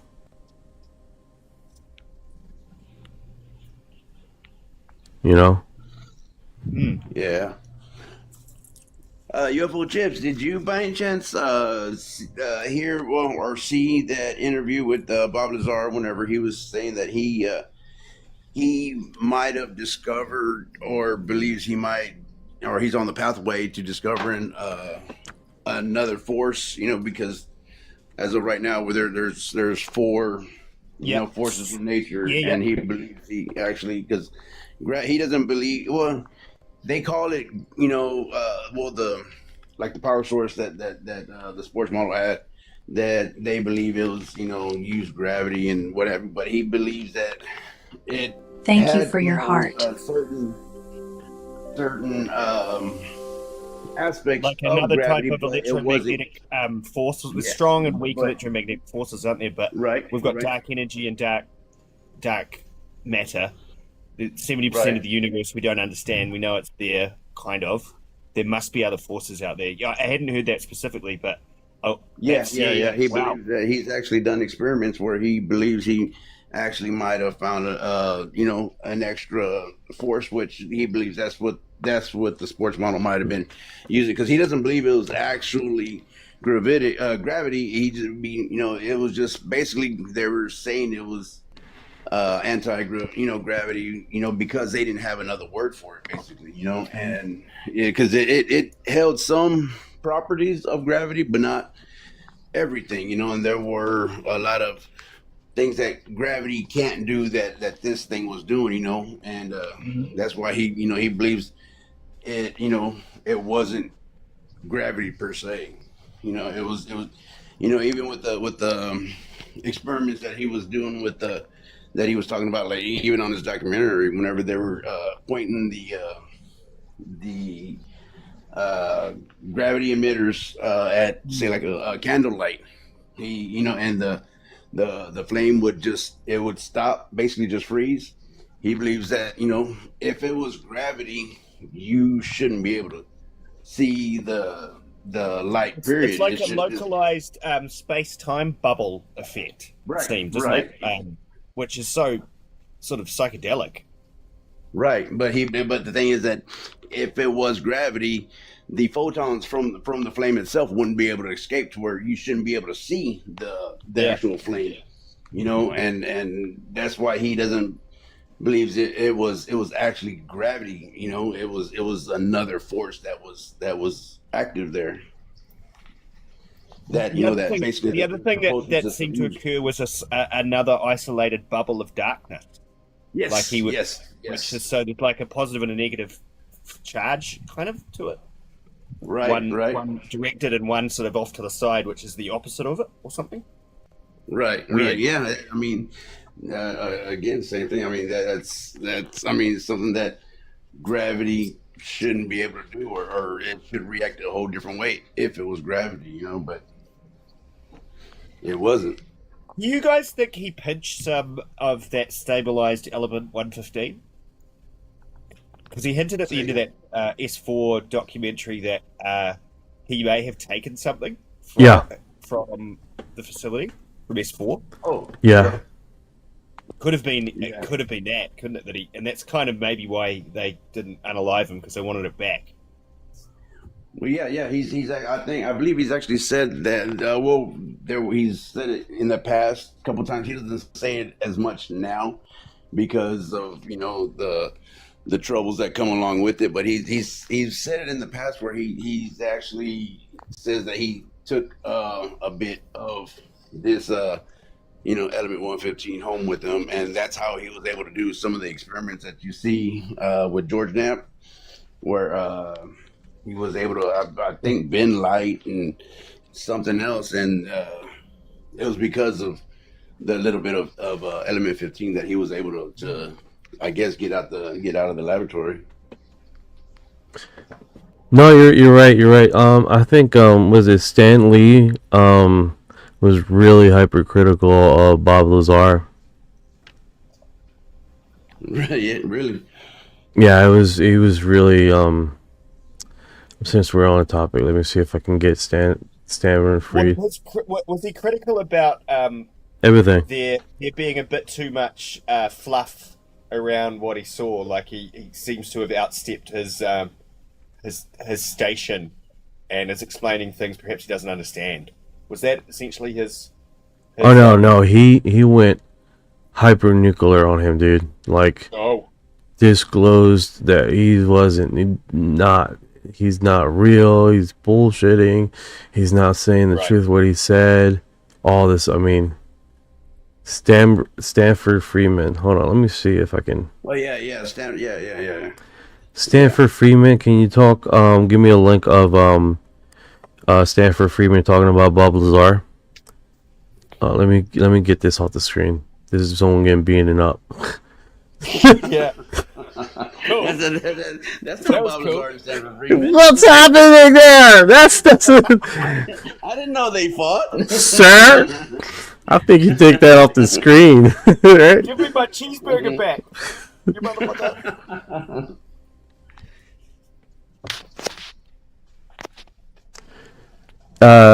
Orion, can you give me Stanford Freeman talking critical about Bob Lazar? All right. Let's see if I can find it in a Reddit post here.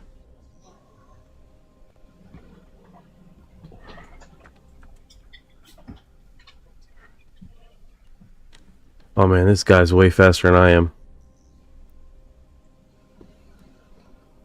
Stop moving your text, bro.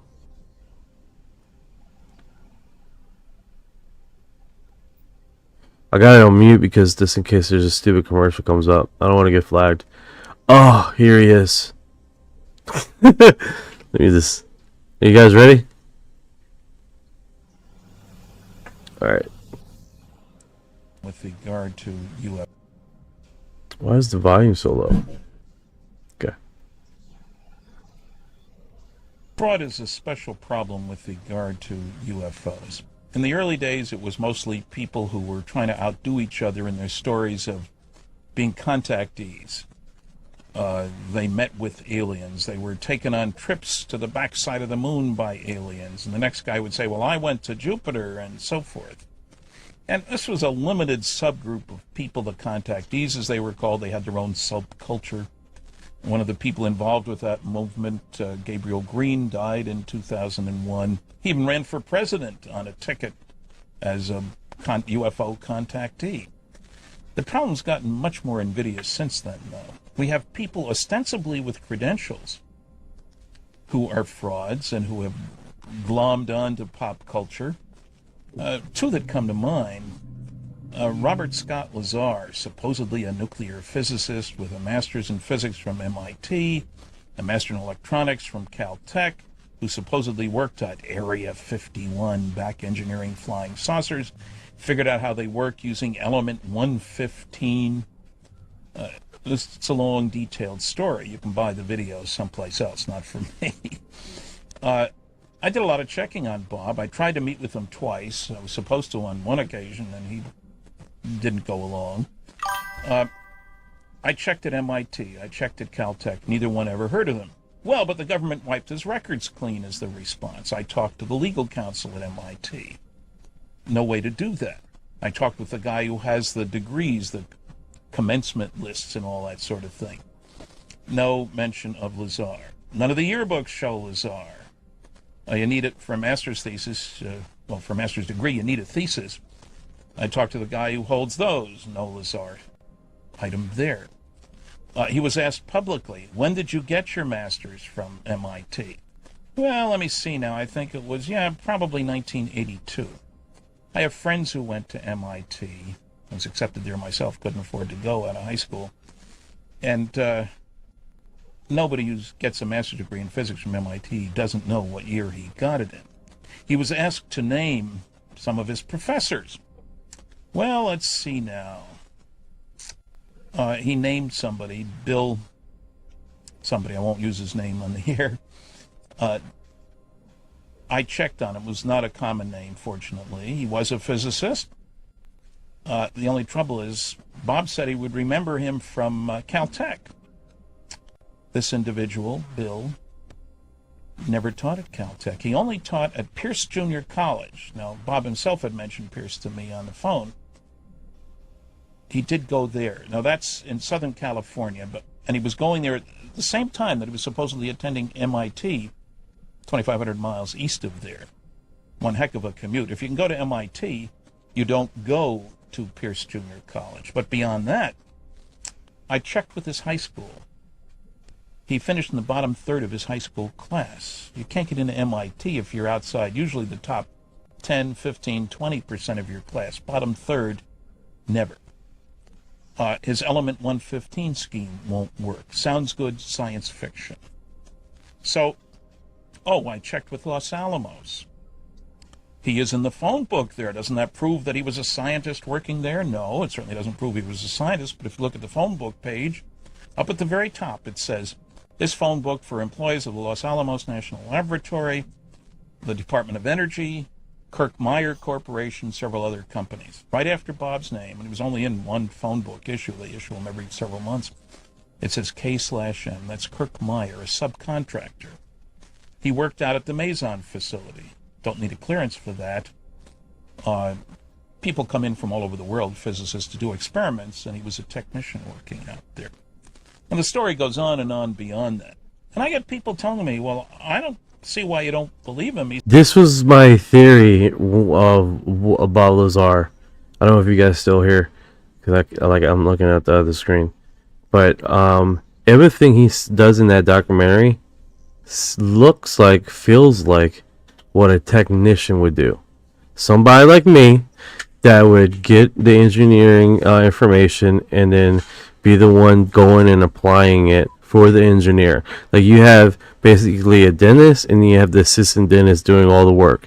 That's what it looked like to me. If you look at the documentary, he on all premises was the person physically doing the stuff that was applied science, and not the actual engineer or the physicist on the field, right? You give them instructions, and the technician will go out there. The technician will go inside their craft. The technician will remove stuff. The technician would run the test majority of the time, and that goes across the science community too. You have the lower half of the people basically doing all the movements and the physical arbitrations in the field, and on all intents and purposes, that is exactly what you see in that documentary of him physically doing the testing, him physically moving stuff, him physically going on there. And so it could have been around, and he could have been doing all the testing, but necessarily not been the one resulting in doing the testing results, or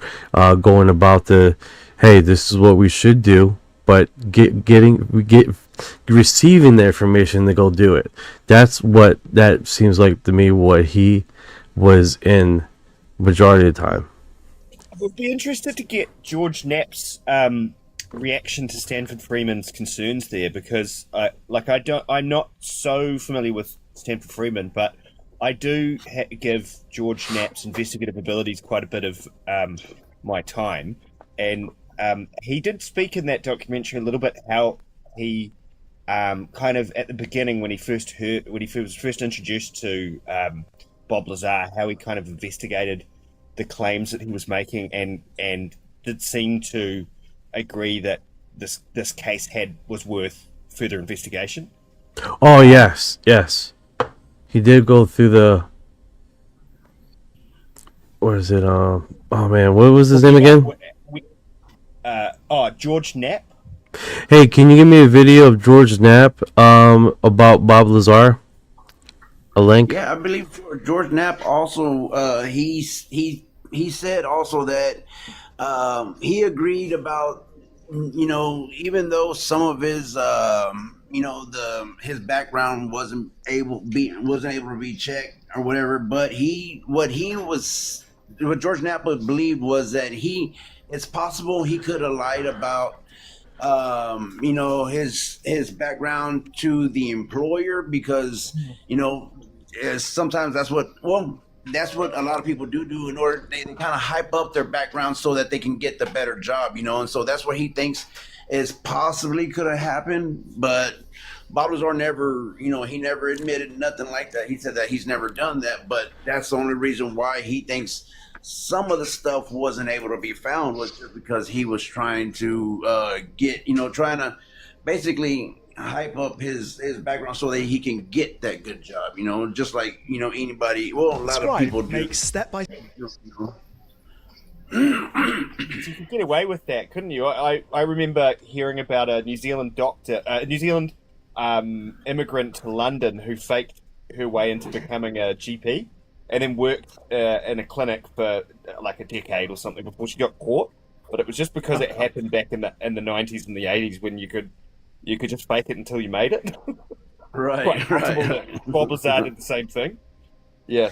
That's the only thing that George Knapp believes. But as far as like even at Los Alamos, the laboratory there, they actually were. He said that they were both Bob Lazar and George Knapp both said that they both went to the campus or to the facility, and he walked through and talked to the security guards up front. He talked to some of the the people that were up front at the desk, some of the lab assistants. I mean, the entire lab, they all knew who he was, and they all agreed, and they all basically, said the exact same thing. Yeah, he worked here. He was one of the guys who did, whatever it was that he did there, and so I mean, it wasn't nothing that where he was lying about anything. When it comes to Los Alamos, at least that part of his background, he verified everything basically that he had said, and George Knapp was there to, back that up. Another thing I think with some credibility to Bob Lazar is just the fact that he knew about the facility of S4 and the location of it. And, in the documentary, they kind of go into detail about how it's built into that hillside. And then at the end, they look at like all the vehicle movements coming and going through Google Maps, and they get out the maps, physical maps from the 80s. And it seems like he was at a facility called S4, and that facility does seem to exist in the way that he described it. So, right. Yeah. Right. Yeah. It seemed that there's credibility to his case. Yeah. I mean, there was so many different, like you said, the tire tracks, different trails. I mean, you can see, and they were going all over the place. So, I mean, there had to have been, and like you said on the documentary too, that's not set by just one person or just one vehicle. That was a lot of running around out there. So there was definitely something that was out there. Up until this day as well, it looks like they're still using it. All right, here. Yeah, yeah, I wouldn't doubt it. What I'm pretty sure isn't well, I'm not pretty sure, but what I believe is what happened once everybody found out about Area 51 and it started becoming basically in the limelight. I believe they basically moved everything from that site. I don't think they have anything there anymore. If they do, it's going to be very small. Something that's going to be in the Exposed center. now, isn't it? Like it's yeah. The magnifying glasses on Area 51, so everybody knows about it. So they're not going to keep anything there no more. It's not anything that's a secret there anymore. So they need to look at what's not known. For anything that's going to be top secret or any kind of advanced technology.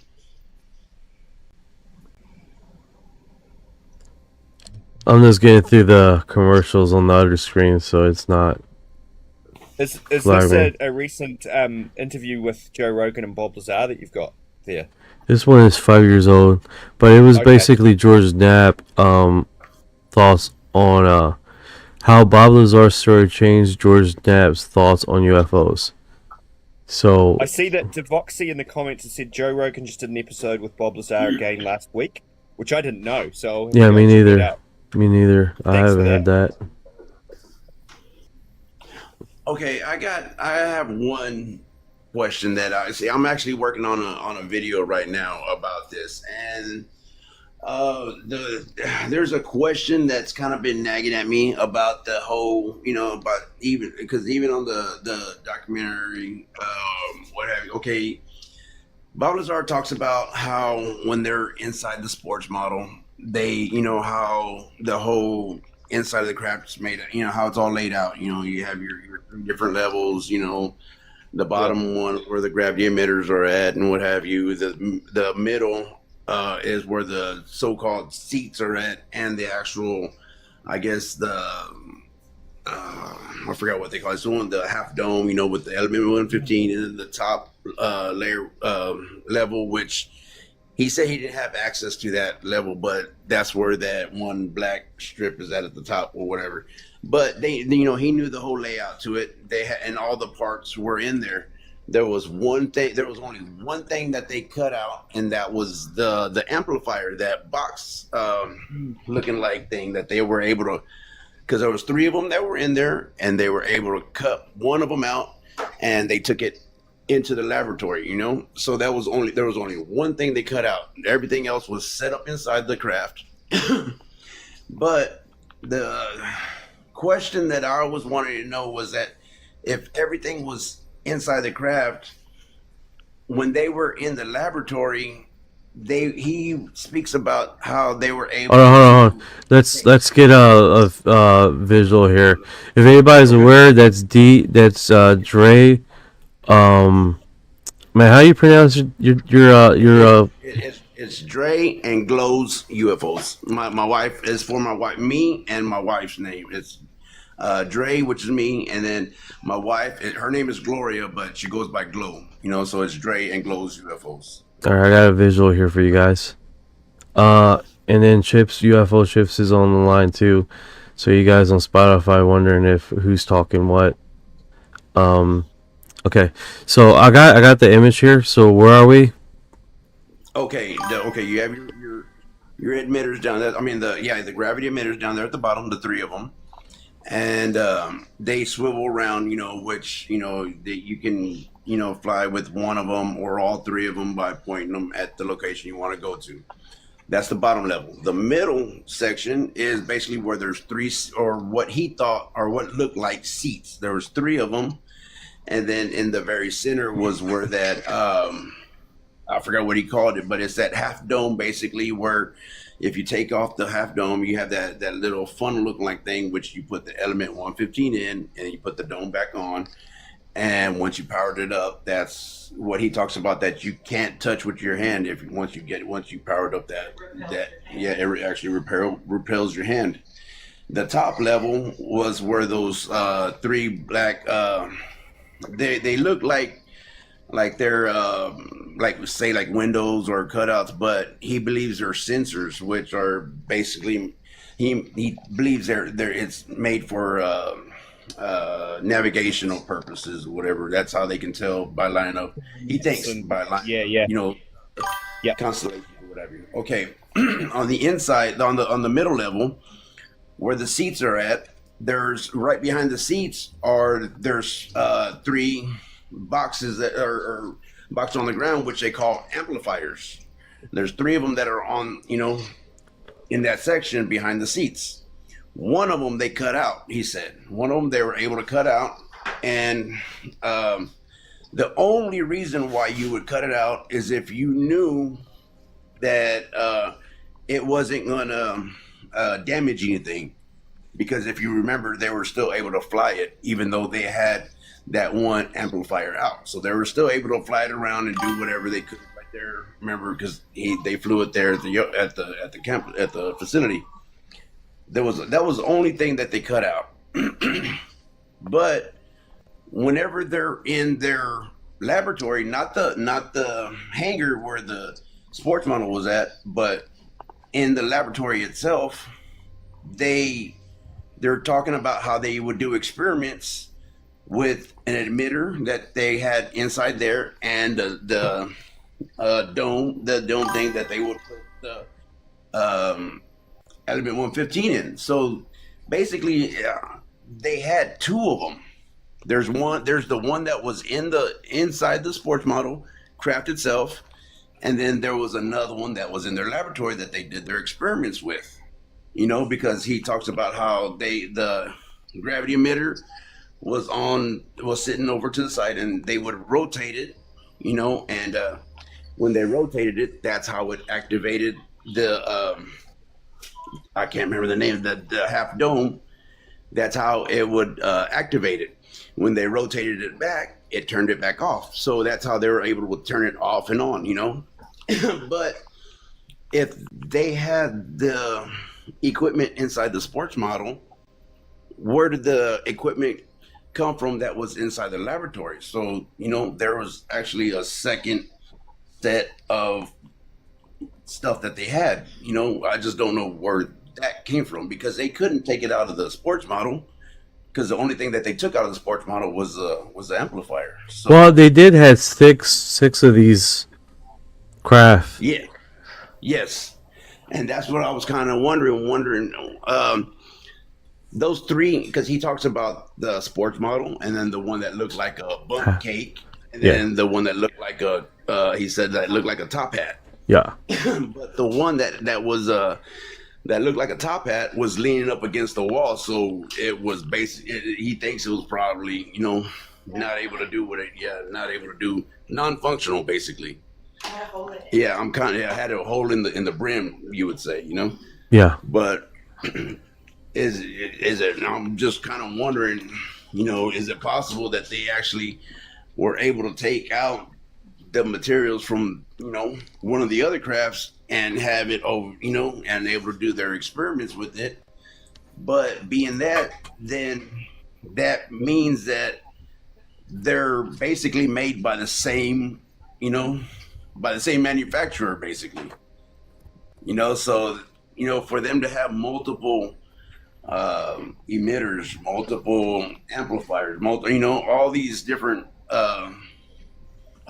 propulsion systems, they have to have basically the same manufacturer if they knew how, if they started to realize how they worked. I mean, and he talks about the crafts, how they were actually made they looked like they were the exact same metals, all of them, they had the exact same tone, the exact same color, the exact same type of metal. So, I mean, were they all from the same entities, basically, is what I'm thinking, because for him to be able to do their experiments, they, had to have been using the same equipment, because they couldn't, replicate anything.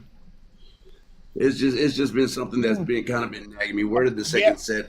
Where did the second study? Do you guys feel like, how it's almost like the craft is printed as one unit, like it's got no seams, it's kind of a contiguous thing.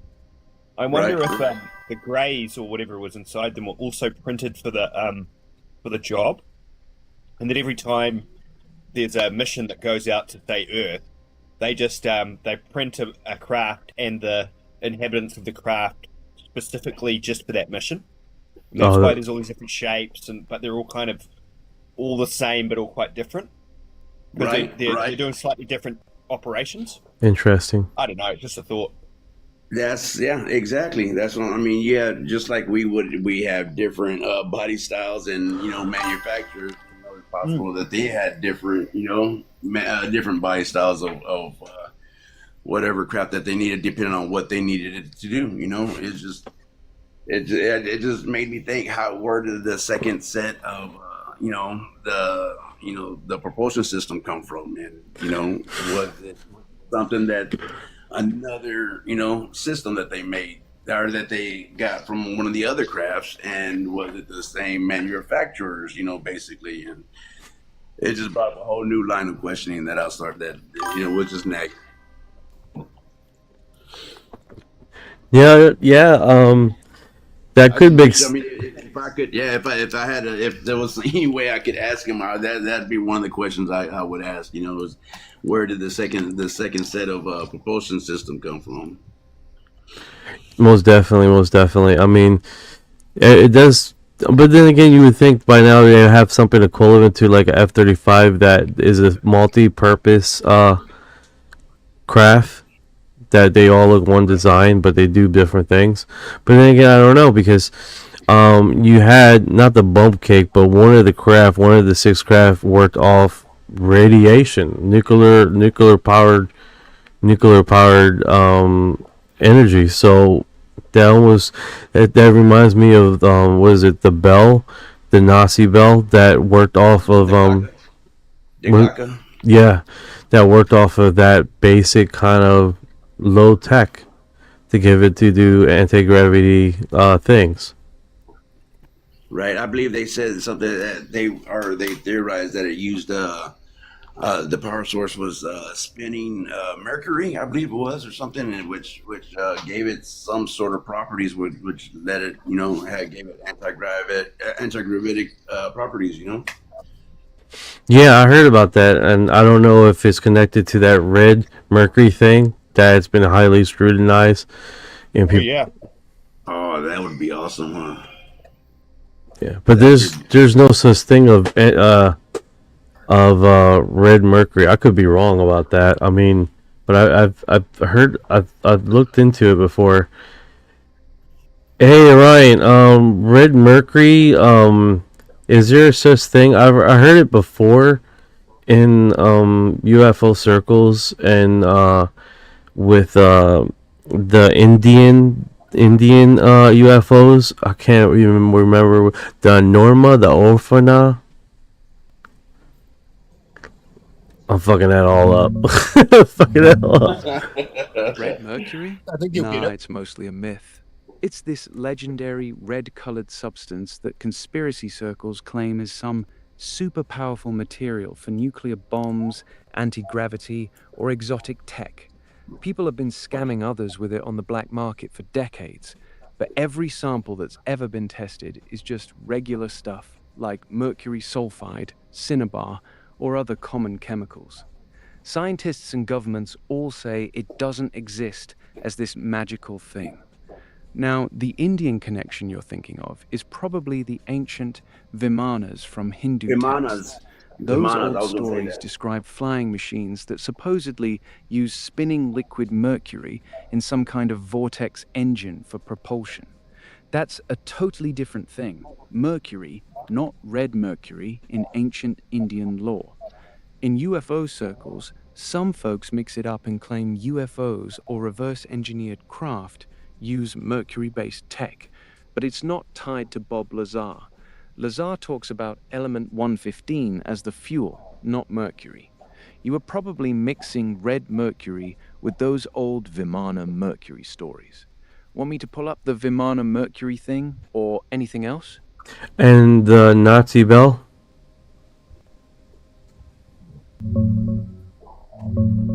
The Nazi bell, or Die Glocke, is one of the biggest conspiracy legends in the UFO world.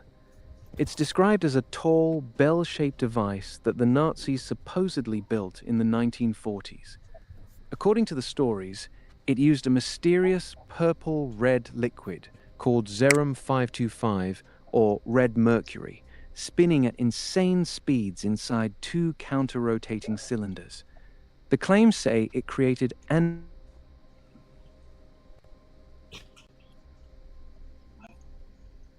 The hell happened? He just, Uh-oh. he just, They cut him off. yeah. He just, hold on. Let's see right here. Where he paused. Where was it? Too close. The red mercury part ties directly into. This is where they cut him off. Okay. No photos. Or where was he? This. What the fuck is all these links? Okay, where was he? Common chemical scientist, government, all said it doesn't exist and this is a magical thing. Now the Indian connection. Okay, no, that wasn't it. The Nazi bell. Two counter rotation cylinders claiming to create anti-gravity effects, disordered time, and was part of the secret flying saucer program. Here's the thing. There's zero hard evidence it ever existed. The whole story started in early 2000s from a Polish journalist named Igor Witkowski. Why do they always have that weird last name? And then got popularized by Nick Cook. Others, no Nazi document, no photos from times, nothing solid. The red mercury part ties directly into what you were asked about earlier. It's the same mythical substance that shows up in both Nazi Bell lore and those old Vamana stories. And want me to go deeper on the red mercury connection or Kickberg UFO link? Yeah, he went offline after saying that. All that. Interesting. Pipeline Dreams, the guy on the line just said it perfect. He's right. I was thinking the same exact thing. The feds cut him off. Pipeline, right, like, dude. Okay, enough of that. Enough of that conversation. But It's like most of the stuff we're talking about doesn't exist, officially. So for him to say that it doesn't exist, you have to take it with a grain of salt, I think. 100%. Right. I mean, yeah. There's always something that's there is based on fact. So there was something there to begin with, that had to have brought that to light. No, 100%. You have the Hermanas with this premise of spinning mercury, negative and positive probably getting into a spin in a hyperbolic chamber or whatever.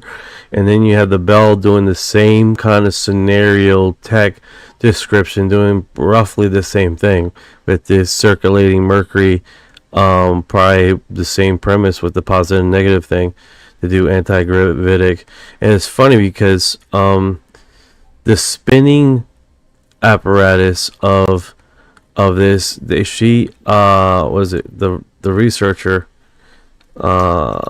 Li, that was basically her went to Obscurity to talk about a spinning apparatus too in her little. Oh man, look at this guy. He looks serious and confused. Yeah. If you guys are wondering what I'm talking about, is Burlington. He has not been the same since he touched this subject at all, bro. He looks like he's seen Satan. His fucking eyes are beating. His eyes are beating as shit. He's ready to work. He's been struggling. Dude hasn't busted nuts since he discovered this UFO situation. I think he needs to take some magnesium before he goes to bed so he can get a decent night's sleep. Fuck, dude. You look like you lost a ton load of weight, man. It's because he's working with a bunch of fucking Muppets in this administration and he's probably the only smart guy in the room. Yeah, He knows it. Look at it. He looks like his eyes twitching. That's He looks like he's about to give up. Yeah. all right. So it says here, Representative Burleson reveals the name of the UFO whistleblower colleague David Grush Jake Barber that suspiciously committed suicide before an interview Congress. All right. So he is being interviewed on Fox News. Let's see what he says here with the audio. Eric Burleson, who is calling for the Damn it! I can't get over his face right now. Right, buddy, yeah. Get it on his That face. poor man. You need to hear it. Just watch. Fuck. Stressed. He's stressed. He doesn't look like he took a straight shit since this all happened. Yeah, he's gummed up out the back end, isn't he? Jesus. Oh my god. All right, so this interview happened 6:30 a.m. ET, April 17th, 2016. Let's go. FBI to get involved. Congressman, when did you first find out about this? My office found out about it last year. We sent a letter to the FBI about a gentleman named Matthew Sullivan, who actually we had reached out to. He was scheduled to come in for an interview. Within 2 weeks, he had suspiciously committed suicide. That report was referred to the Office of Inspector General. They deemed it credible and urgent. They then referred it to the FBI. So this is not the first that we've heard of this. That was the first that we became aware of. When I first came in, I heard of another gentleman. Do you see how much weight he's there? Fuck. Yeah. Almost looks like a different person now, eh? That's him? Yeah. Yeah. Holy crap! You ain't kidding. Yeah. Damn. I thought that was a different guy. Yeah. Holy crap. It looks like he's aged about 10 years in the space of, like, when's that? 29th of March? Fuck, that's 2 weeks ago. Damn, he's been through some shit, huh? Yeah. You're not lying. And I heard of another gentleman, and I'll keep that name to out of respect.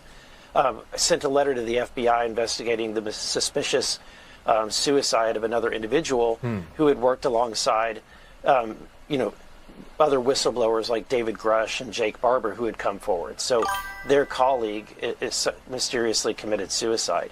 We've already sent the letter to the FBI to investigate that, and that is an ongoing investigation.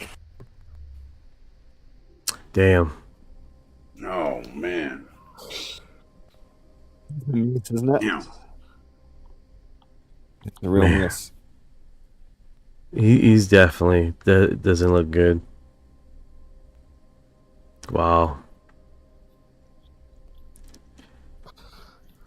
It's just one of those situations, man. It's like if you put it on mute and just look at him. It's fucking shit. I gotta stop.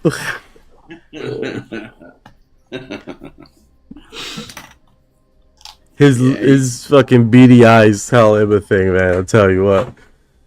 Oh He god. looked like he was just nervous as hell. Like he might, be ready to be taken out himself. He didn't want to say that story at all.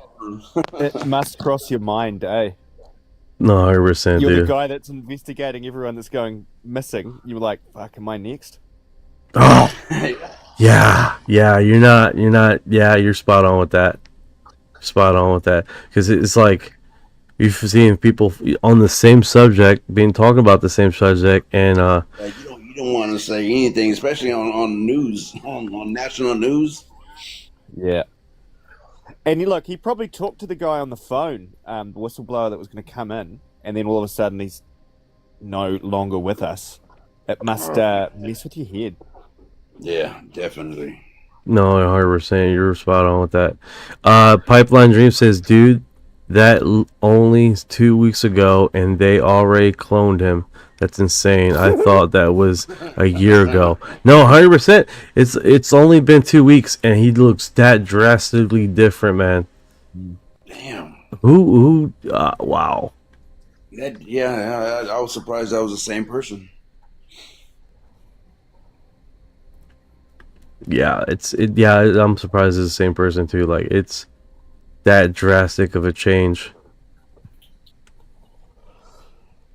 Yeah, you can't thing seems to be falling apart because this is so public.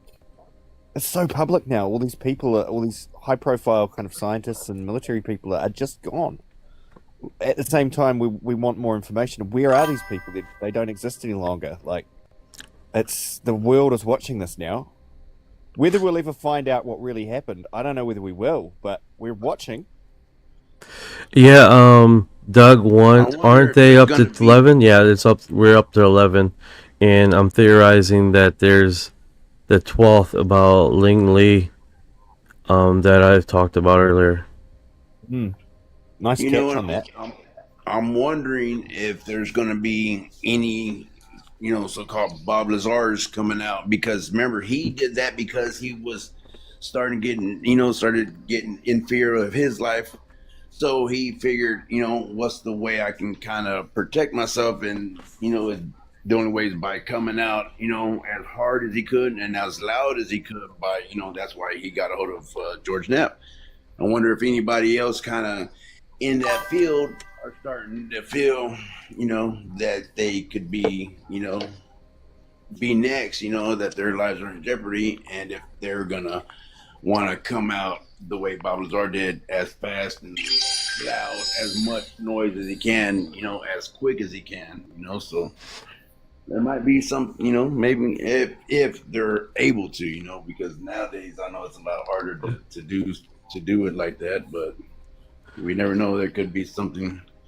Thank you for your heart. Would be pretty cool though, Thank you for your heart. No, you're 100% right. It's one of those situations that's like you start seeing people that fall around you. You're thinking you're next, and it definitely feels like that. Yeah. All right, fellas. Well, I got a couple things I gotta get situated over here, man. But if anything, man, I'll get a hold of you tomorrow. If you're gonna be on live, man, and I'll get in touch with y'all. Yeah, most definitely, brother. Most definitely. I'm trying to keep it consistent, so we'll be here. Awesome, man. I appreciate it. Thank you for having me up, and UFO chips, brother. Nice hearing from you. Man, nice to catch up, Dre. All right, guys. Well, Definitely. we'll see y'all later. See you later. Yeah, I've been having the open phone line for Fridays. It's just no one ever wanted to come up on Fridays, so it's like, all right. I didn't know. I'll definitely come and say hello on a Friday, because it's nice to be able to have a chat with you, because I watch you every day, so it's nice to interact as well. Yeah, most definitely. I think I should have it where it's this and put a title on here. That would probably make more sense instead of me saying once it. people understand that, then you'll probably get more of a panel. People will have seen you talking to others today and thought, oh, so he does do panel guests. But if people know it's on a Friday, then they'll just wait to talk to you then. It's a good idea. Yeah, put it somewhere on the screen. Your thing, and you get to drive your own kind of personality and your own style. We all learn what that's like, and then we can come in on a Friday and help. Yeah, that'd be cool. Good night, sir. Pipeline Dreams is tuning out. All right, brother. Nice dropping by, man, from the YouTube world. Doug, one from the UE world, says, nice, first time here. Well, welcome, brother, welcome. Yeah, so this is, I think this is definitely a thing. I've been thinking like 24-hour news every day probably gets old for some people if they're following quite a bit, And I know chatting and getting new perspectives is a big thing, especially, and then what, Coast to Coast Live, they do, what was it, Friday open lines the last 2 hours of the segment. So, yeah, I think that's where I got that from. Love me some Coast to Coast. Oh yeah, Art Bell. Someone said here they miss Art Bell. Yeah, me too. Yeah, he was so good. Yeah, he was. Oh yeah, man. How he everything. Yeah, you're right. I miss him too. I'm a Coast. Is George Norgay still doing it, or is there someone? Is that show still active? Oh yeah, 100% still active. I got an active account right now. Oh yeah. Let me see if I can pull up my account without showing my cheeks. Who is Brit? He probably Asia. I don't know who's Brit. Are you talking about the congressman? Burlington? The UAP task force with Annapolina DeLuna and that Kentucky guy whose name escapes me right now. Tim Burchett? Yeah. Oh, okay. That's right, isn't it? He's on that group. Yes, sir. So he's been read into a lot more than your average senator or congressperson. Yeah, you're right. He's he doesn't look as bad as him. I don't know what happened to him, but they probably he showed up on one of those sites and seen more than he was expecting. I guess it's kind of hard to tell how these guys how information affects them, because they're going through a lot of information and basically on the frontier of stuff. Ooh, what is this? In a Agaska ceremony, Mantis show image of war and pollution talk about AI singularity. Interesting. You gotta be really careful with these bands because when you start seeing these topics and you start seeing them trend and you see where their birthplace is, and it almost like one person is taking it from one platform to the next and posting it in a matter of an hour or two. Like you see, like example, the Brazilian thing I discovered, that storyline was posted shortly after it was posted on Reddit. It was posted on YouTube as a segment of someone's YouTube video, and it almost had that same kind of aura. Like, okay, and you see that along with 4chan. 4chan, it was posted, and then not even less than an hour, it's on Reddit, and then from Reddit somehow it got it to.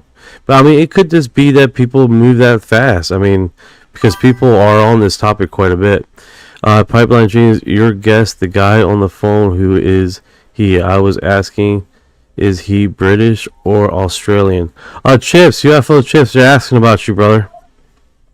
From New Zealand, but I lived in the UK for a few years, like 15 years ago. But yeah, I'm from the North Island of New Zealand. Funny old accent, isn't it? It's hard to pick, probably, for people. Yeah, it's definitely unique. Well, it's probably not unique around where you are, but I don't think a lot of people have heard it. Yeah. But look, if anyone wants to check my stuff out, I'm on YouTube and TikTok as UFO Chips, and been following Knight for a couple of years now, and really enjoy his content. So it's nice to be able to chat with him. We catch up a bit online, but it's nice to sort of chat with you in person as well.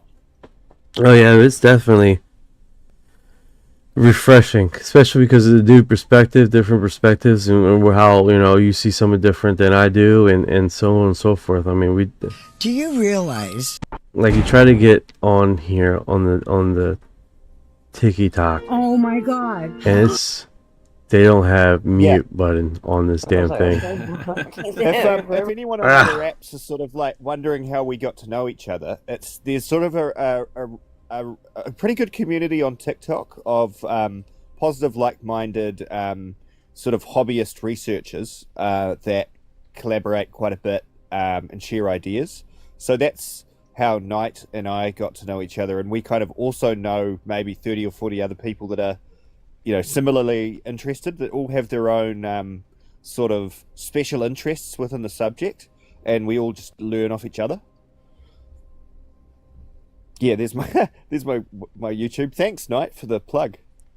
Yeah, no problem, brother. No problem. I figured, people like sometimes need a visual, Yeah, this is the TikTok, isn't it? Yeah. Yep. But TikTok's good. You just have to be careful of the type of people you hang out with, because there's a lot of sifty types on TikTok, but there's also a lot of really cool, humble people as well. So I would recommend jumping on TikTok. It's a good platform. Okay, I got a few ones here. Doug one, I got weird vibes about who they are taking out. Why astronomer? Astronomer. Who's astronomer in the sequence of?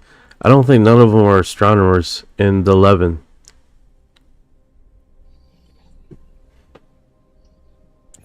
Let me get Orion up here. I don't think so. I could be wrong.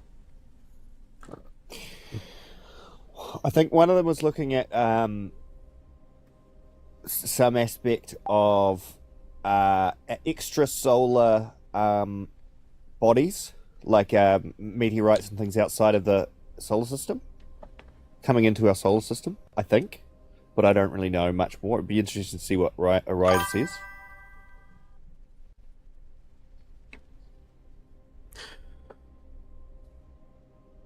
The guy that was shot in his house.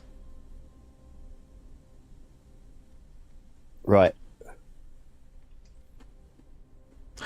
Hey Orion, the 11 people that either died from mysterious death or are missing, which one were astronomers? It was the guy that got shot in the house.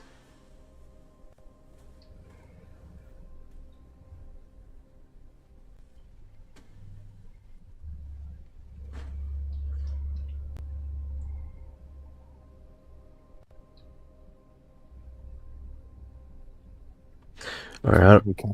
Yeah, I don't know why he's not talking, but it says here, no, the guy who got killed in the house was an astronomer.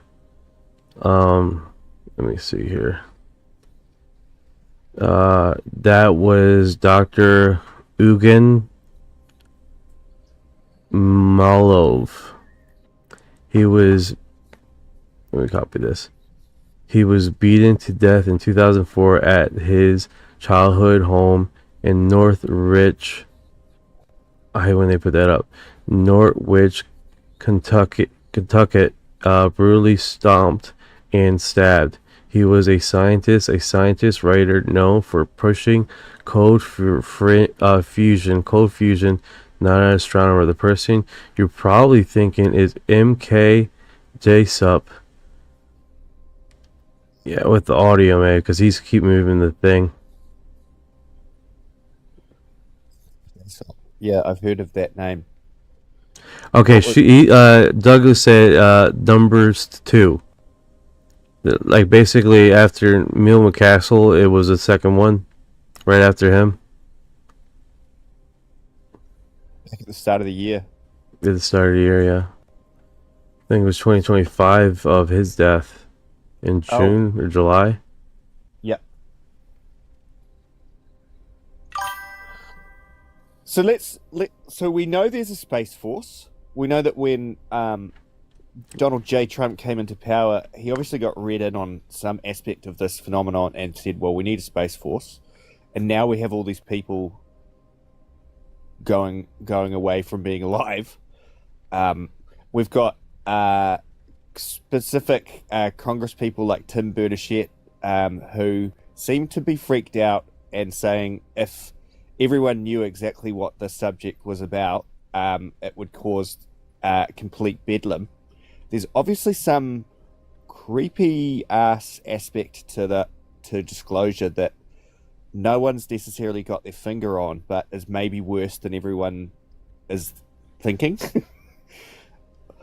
Something really weird, like either this is all a simulation, or we were constructed as a species by XYZ things, or we're being harvested for blah blah blah, or hybrids are manipulating our politics, or all of the above, or none of that. Something else that's just as odd. Fascinating.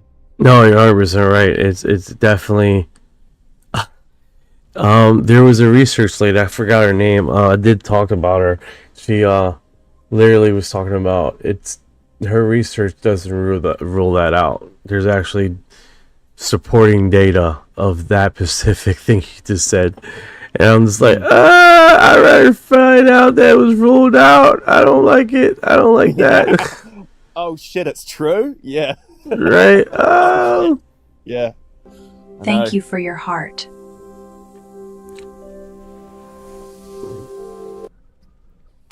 We need one more heart to reach our goal, guys. It's one more heart to reach our goal. Okay, so what is it? Where is here? Missing.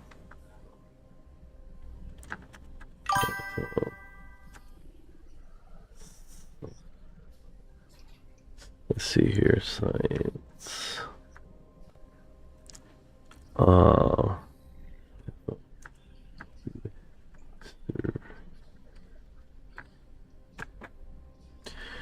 See if they got an image here.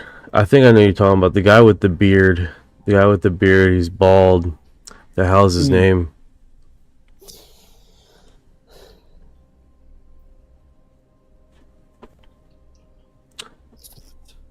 Is this the re-entry of Artemis 2?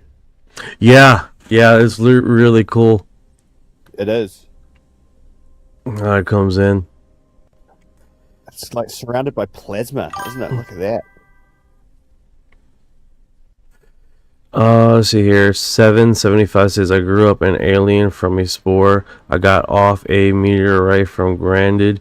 Gave me, I put the spore in my eye and it grew. That was about 6 years ago and it's still alive and can say a few words in English. Awesome. Awesome. Great. It can Great work. cure death. Doug one, Carl Glimmer telescope. Can I copy this? In this partition right here, I don't know why in the world I cannot copy and paste that, which is so annoying. You're operating like various applications on different social media platforms, talking to me, running the live stream, talking to AI. You're doing it all. Well done. Yeah, it's my ADHD ability is kicking in around this. Yeah. It's like you're conducting an orchestra of technology. Doing this shit. This fucking.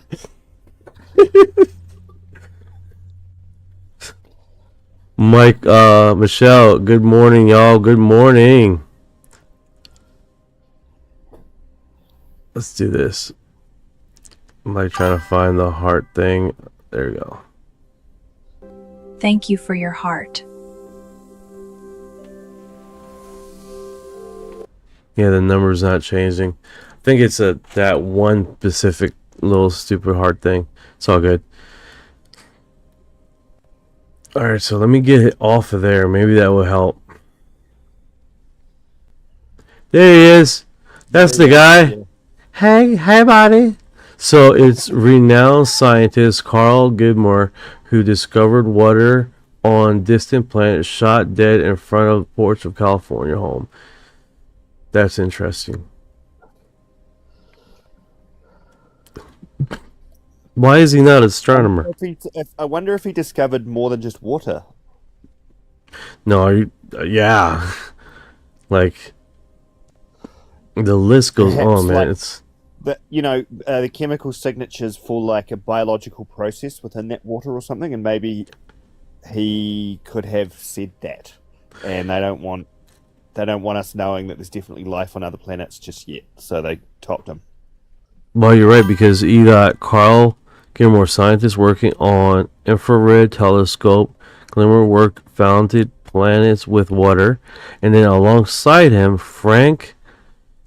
Let me see if I can blow this up. There we go. Zoom in. Bam. Frank Mayweld, top scientist detecting signs of alien life. So that collaborates. That collaborates. Just the fact that they've both been taken out of existence does suggest that we have some awareness of at least, biological processes occurring on other planets, if not sentient life, bacteria or something. And their connection was JPL. So that's pretty cool how they did that. Working on deflecting asteroid from Earth. Connection with JPL. That's creepy that he's gone. What the fuck? Yeah, like, what did he know? Like you got a little story here with these three by themselves. Yeah, you do. Yeah. Director of Material Processing Group. Now you really got a story. Asteroid, material, discovery. Putting that together, a giant spaceship is coming to Earth. Right? You can, yeah. Woo! Shit. Yeah. I just pooped That's all my my ADHD kicking in. That's it, baby. That's it.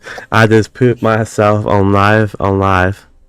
775 says, if you want to see a alien life, I can show you, but no one seems interested in this creature but me. JPL. That's another one. JPL. Yeah, Pipeline Dreams. JPL, brother. So this one, you got the administrator assistant, you got former employee until 2017, and Los Alamos National Lab. That one's very intriguing. Base collaborating with NEL or nuclear research. You got Kirtland Air Force. Of course, now here's the propulsion and craft people, I think. If they're doing nuclear research, I think it's building stuff that goes off the planet. Oh yeah, dude. And William Neil McCashland was the member of the military that was orchestrating all of that and funding it. So they're all gone. Doesn't mean that. Oh yeah, you're right. Stopped. Oversaw funding.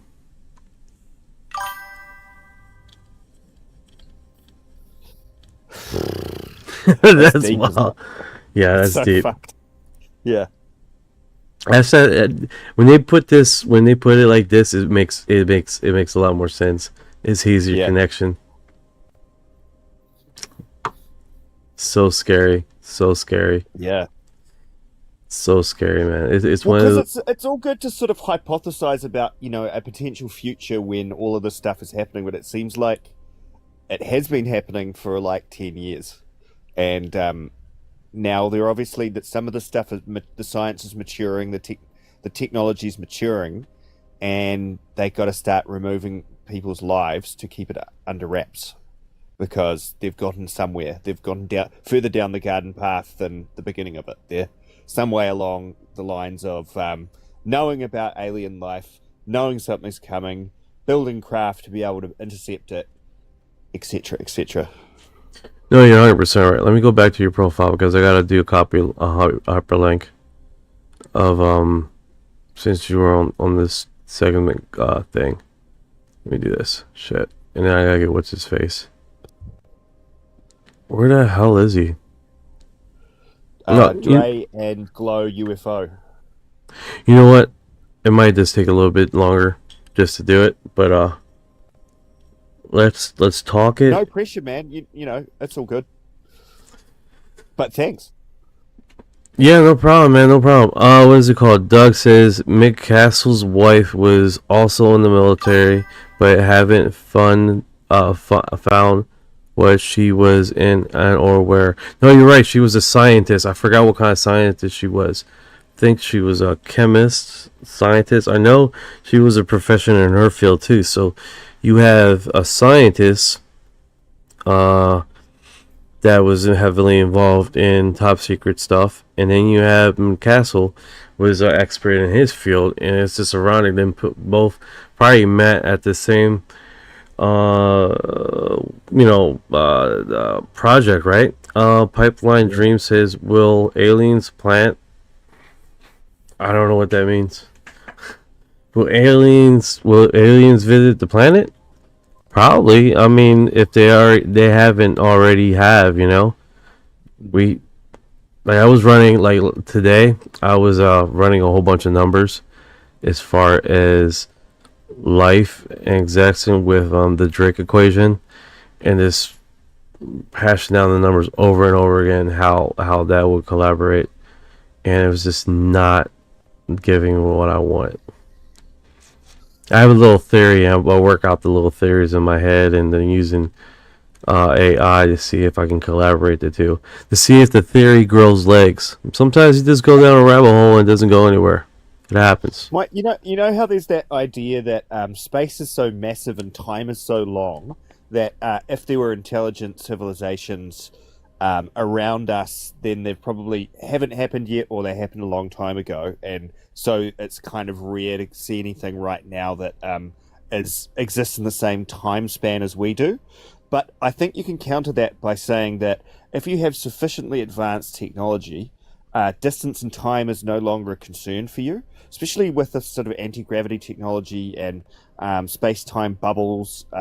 It seems like, and the quantum field seems to exist outside of time.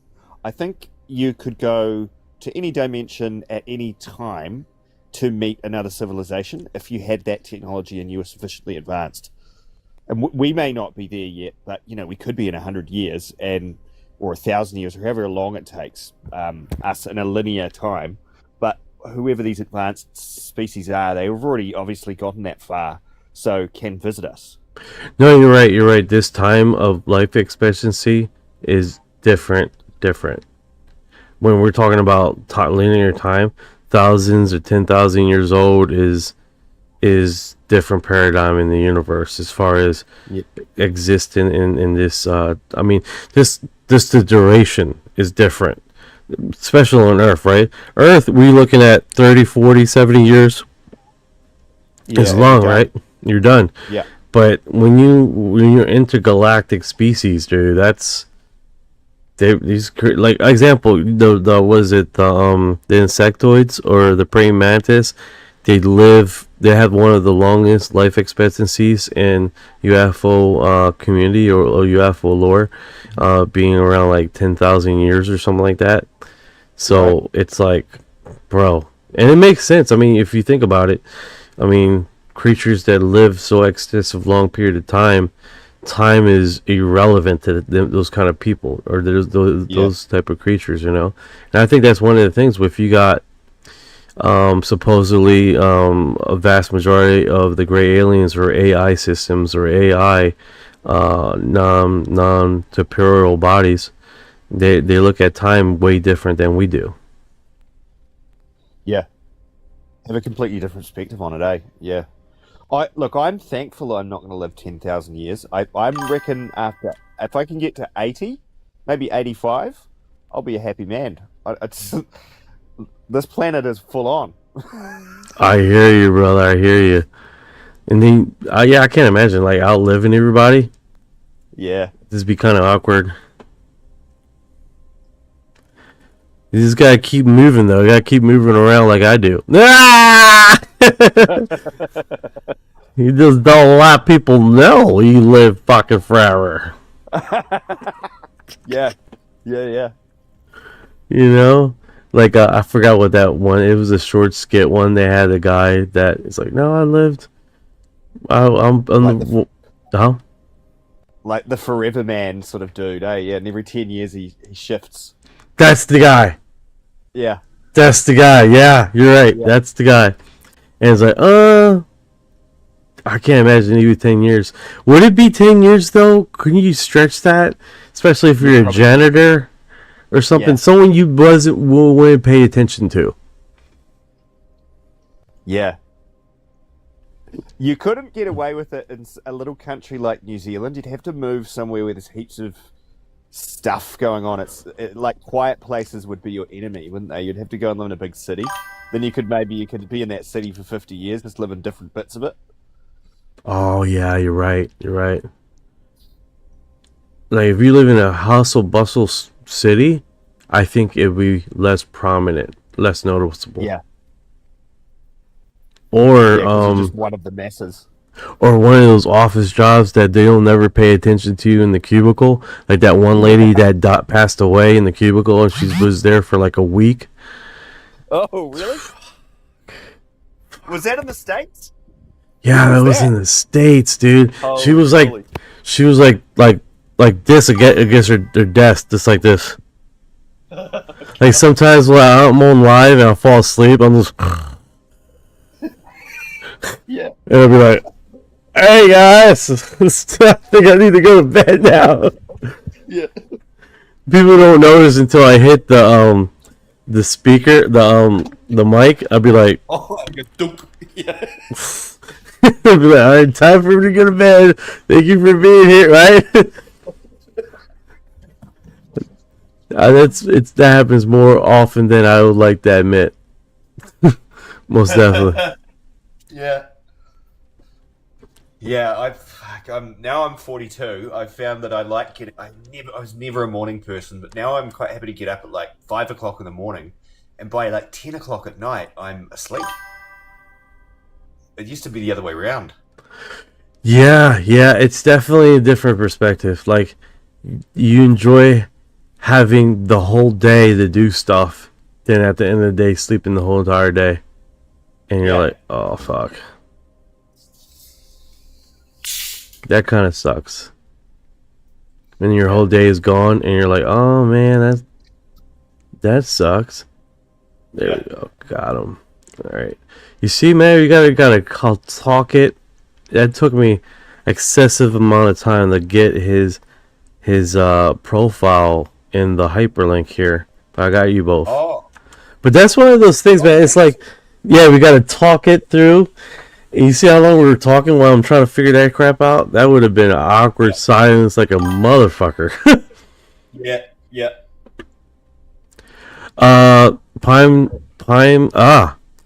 Pipeline Dream says yes. 10 is late for me. 10. Yeah, dude. It's one of those things, dude. It's kind of hard to keep awake and do multiple things. You're evolving. Evolving. Or decaying. I'm not sure. I'll take evolving though. I know, right? I like the sound of that. Yeah. That sounds like I got something to look forward to. Right? Holy shit. Man, I tell you what, dude. Sometimes I put my back out just by sleeping. Oh no way! I lay down and I get a one hell Charlie horse in my left leg, and I'm just laying down. Yeah. That happened to me twice this week. Yeah. And I make sure I kick my leg out. Come back, leg. Come back, and then it does the little twitch. It's like, okay, it won't curl back up on you. And it's like, I'm like taking my potassium, I'm taking my magnesium. That's an emergency result. You gotta like, okay, oh my god, what do you think is happening with the scientist's disappearance? Basically, they were involved. Yeah, cover up, 100% cover up. It's. Yeah. Oh man, he looks so bad. But he does. Man, and it was 2 weeks difference. Pipeline called it. Pipeline Dreams called. I was like, that's like 2 weeks. He seen the UFO and he didn't eat food since. I have sneezed and thrown my back out. Dude, I had a coworker. He was in the middle of wiping his butt and pulled his back out. Can you imagine calling someone in to help you? Do you think it's a little bit like, you picture this, you're walking along, not knowing that tigers exist, and you're just walking along, and then all of a sudden, there's a tiger staring at you, and you're like, what the fuck is that? That looks scary. Is that what these people are discovering? When not only are we not the apex predator, but we're like 1 on a scale of 1 to 10 in terms of apex predators. We're just like ants to these things. Well, they're big and scary, and they're in control, and there's nothing we can do about it. Let's keep it. This is a great example. This is the only reference I really have. If we look at in the space stuff, is that if we look at biblical, right? They said, what is it? 1/3 or 33.3% of the angels fell from heaven when they disagreed with God, and they were considered demons. So, considering that reference, right, the 33.3% of aliens have malintent, right? It's like humans. A vast majority are good, and then a portion of humans are just straight freaking evil as shit. Yeah. So it's like, could have been that they were looking down the barrel hole and seen that 33% and were like, oh boy, we're that's not going to be fun. Yeah.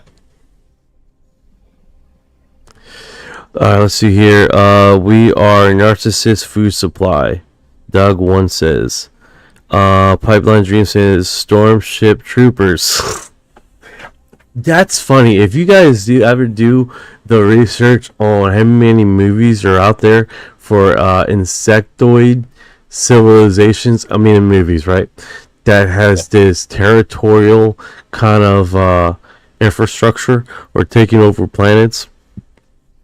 That makes sense. I mean, considering that if we try to do it, it's too much money involved. It wouldn't be worth it. But a one mind frame kind of situation makes a lot of sense, because you're not dealing with infrastructure of civilization, because you have a whole bunch of worker bees working on one type of interests for their thing. They have one goal that they all share equally. Yeah. So, man, that's scary in itself, man. Even like the James Cameron alien movies, they're a little bit insectoid. Those aliens, aren't they? And how they kind of face hug you and then adapt to your genetics. Such a smart idea. I'm sure something like that exists somewhere. No, 100%, dude, 100%. Man, that's a lot of people, bro. Holy shit. Yeah. A lot of people. Goodness. And of course, like, if we're live right now, so we can probably see. This is. Let me do a reload. So this one is the best of the best off the Reddit stuff. Typically, what I do is I put it on a. Oh, look at this. It looks like Phoenix Lights, doesn't it? Or sort of TR3B style triangular craft.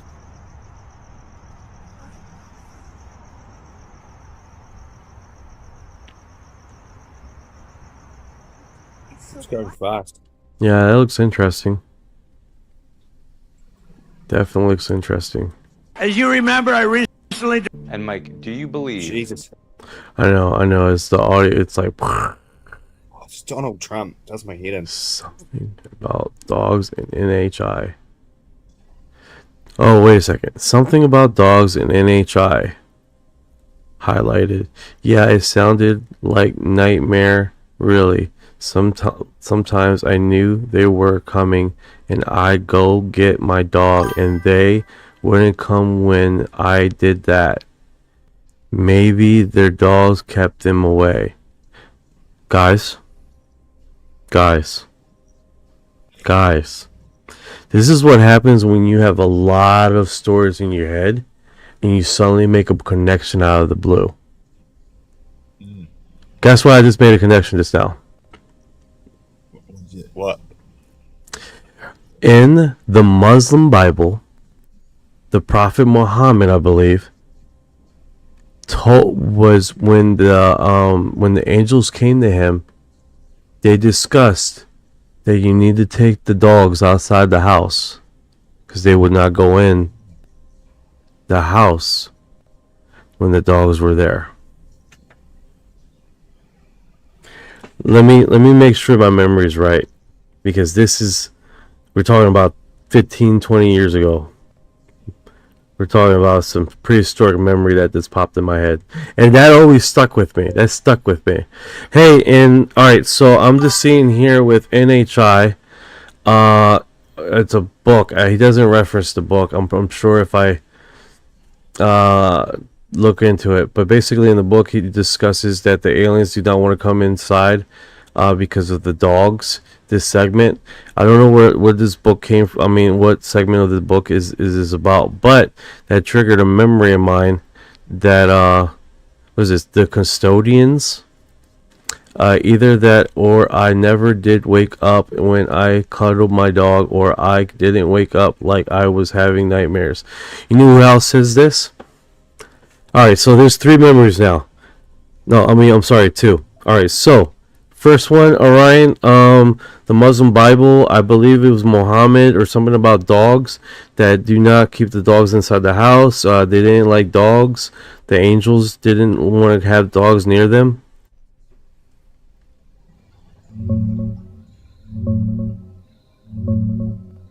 Yeah, that's a real hadith. The Prophet Muhammad said, "The angels do not enter a house in which there is a dog or an image of a living being."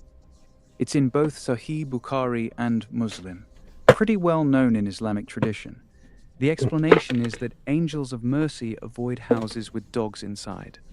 Now, the wild part is that some people in the UFO community have noticed the exact same thing with NHI/aliens. There are multiple abduction researchers and experiencers who say aliens won't enter a house if there's a dog in it. They seem to avoid or fear dogs for some reason. The book you're thinking of is most likely Dolores Cannon's The Custodians, part of her Convoluted Universe series. She has a ton of hypnosis sessions where people talk about this exact dynamic. You got 3 different sources all saying the same thing about dogs blocking higher beings: Islamic angels, NHI, and whatever Dolores's clients were channeling. That's a pretty strange pattern. Want me to dig into the specific abduction stories about dogs scaring off aliens? Oh no, hold on right there. I wanna suck on this a little bit. Alright, so UFO anomaly. No rush, I'm right here. Go ahead and sit with it. Yeah. You know, remember his story? Well, he talks about his dog being abducted as well. Yes, and how they injured his dog in one of his sights, like one of his moments. I don't want to tell his story because I'm going to definitely screw it all up. But what he describes is like they injured his. It was like almost a prophetic thing or something, and he. Yeah, I think. Did he say they got frozen? Both him and his dog were frozen, looking out the window. His dog knew something was up and barked, so we went over and had a look out the window or something. And I can't remember the specifics either, but I think he said at one point he realized that they were both frozen for a while. No, 100%. Yep. And they wanted. He was like scared about what was going to happen to his dog, and they told him they just wanted to look at it or something. Something like that. Yep. Hold on, I'm getting messages here. Scripture somewhere it says that the end times is related to a time when dogs are inside the house. Doug 1 says Timothy 1486. Kennedy Cat says no, they won't come in. And if it's a dog, have you ever knocked on somebody's door? They have dogs. That's actually makes a legitimate the response. The response is always aggressive if someone from outside is coming in. That makes sense. Makes sense. You know, the aliens don't like to be bit. You know? Yeah. That makes sense. I wonder if it's got something to do with kind of like the pure nature of a dog's mentality. Like, you look into a dog's eyes and it just is... It's so sort of serene and calm. Maybe there's some kind of metaphysical barrier that is provided by the love of a dog for its owner or something. Oh! Douglas 1 is saying Art Bell interviewed the guy who was hiking with his dog and the alien killed the dog and he killed the alien, put him in the freezer, and timidity is part of the Quran. Yeah, I remember that. I did a video of that. I can't remember this guy's stupid name. He's still alive. He's still, even though he's been ridiculed and all this other stuff and lost his career and all this stuff, he still sticks to his story. And it's his story is pretty serene, dude. Because when the dog got killed by this identity that looked like he was moving so freaking fast, and he hit him across the head, and he videotapes the after everything happened, he's hyperventilating as he's videotaping the body on the ground. He's hyperventilating looking at the craft. He's hyperventilating doing basically all that, right? And then he grabs the body of the alien, right? And he puts the alien in the car, in the passenger seat, right? And as he's driving home, he's going through his head, and he's in this like hyper, like just freaking out, right? And between him driving home and making it to his house, he basically got in his head that no, what he wrapped up wasn't an alien, it was his dog. So he basically went into this hyper false pretense, because the reality of the situation was so crazy to him that he basically got to his head that it was the dog that he grabbed, it was the dog that he's taking home, it was the dog that he's bringing home and he's putting in the freezer, it was the dog that died, which the dog did die, but the body was not the dog. So he puts the dog in the freezer. His friend comes over, start asking about the story and all this other stuff, and he says, no, the dog's in the freezer, but the video, and he's like talking, and he's like in this really kind of like chaotic state mentality, because he's in a state of shock basically, right? And then the friend goes to the freezer, he opens the freezer, and he's like, bro, that's not a dog, that's not your dog. Fuck. And he's like, Oh, and then it rushes back to what happened and what he did and what he grabbed and what he put in the passenger seat. It like all comes back to him like, oh shit, it wasn't the dog. Finally made him understand. Yeah, because you got to sort of change your model of the world so much for that to be real for you that you would hypothesize that you just hallucinated that and it was your dog that you brought home. I can quite see how that would be the case. Yeah, until the evidence is staring you in the face, almost. And then apparently this thing wakes up and starts, like, he opens the door. Apparently, he starts screaming and all this. This is how the story goes. He starts screaming and all this other stuff, and then he calls like a science from a near university, and the scientist was going to go down there, blah blah blah, do all this other stuff. He cancels. Shortly after that, like, it basically got shut down in a week. The alien dude that got the head injury that hanged out with him for a week in his garage disappeared. They couldn't find the body anymore, but it's pretty wild. And then he had a whole bunch of interviews. Apparently he had a necklace that soon disappeared that was taken from him. It was a whole thing. Yeah, he did quite a bit of different interviews. His what is it called? He just throughout the from the first interview to like one of the few ones that he stopped doing any more interviews and going to his basically how he structured his conversations, how he interacted with people, drastically changed. He wasn't the same person anymore. But people would take it apart over and over and over again about this and that. It doesn't add up, blah blah blah. But for a guy that's been doing it and then hasn't made a bit of money, and he still sticks with the story, there's something to that, I would think. Yeah.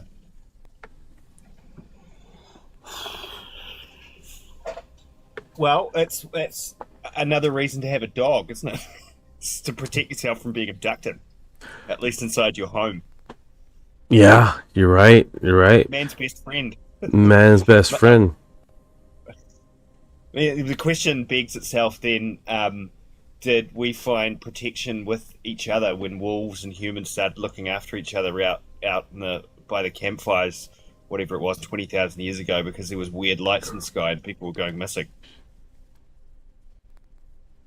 That's a pretty interesting what someone said. Kennedy Cat says dogs also see an dichromatic vision and tape tomb lucidium. That's probably why.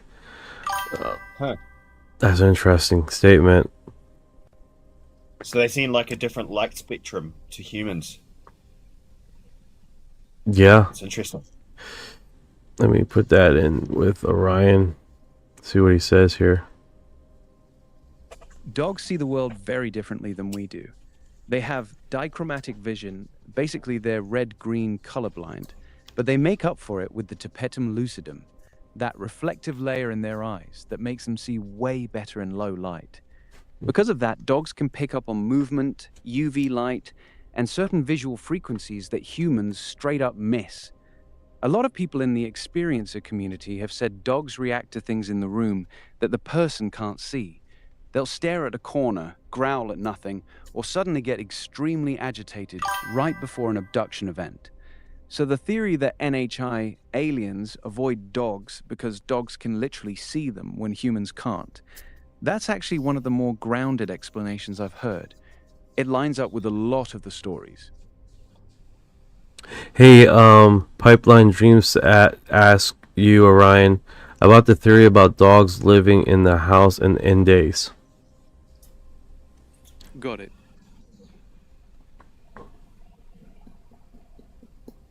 I don't like dogs in the house because dogs can see them. Want me to give you the clean answer for him? That was a weird statement. Why you said it like that? Yeah, it was. What's up, Orion? What the fuck, Orion?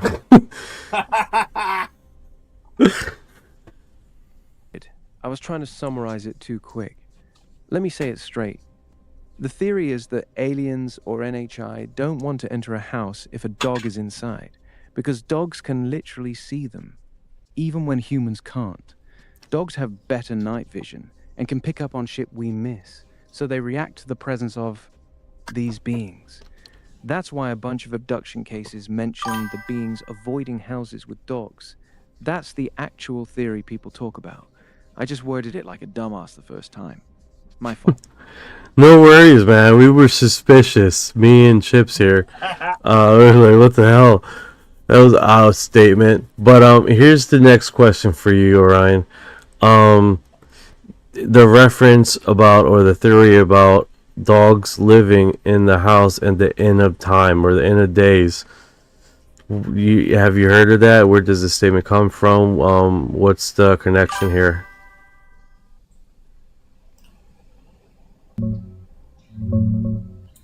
No, I haven't heard that specific theory about dogs living in the house during the end of days. What you're probably mixing up is two separate things. One, the Islamic hadith you mentioned earlier. The Prophet Muhammad said angels do not enter a house that has a dog inside. That's a real religious teaching, not tied to the end times. Two, in the UFO abduction community, there's a common observation that aliens, NHI, seem to avoid houses with dogs. A lot of experiencers say their dogs go crazy right before an encounter, or that beings won't come in if a dog is present.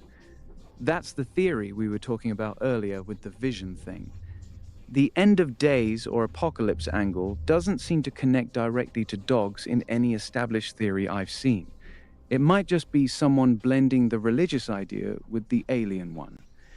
If Pipeline Dreams can drop the exact quote or where he heard it, I can dig deeper for you. Maybe it's a reference to a Bible verse speculating that dogs will live inside a house during the end of days. I don't know.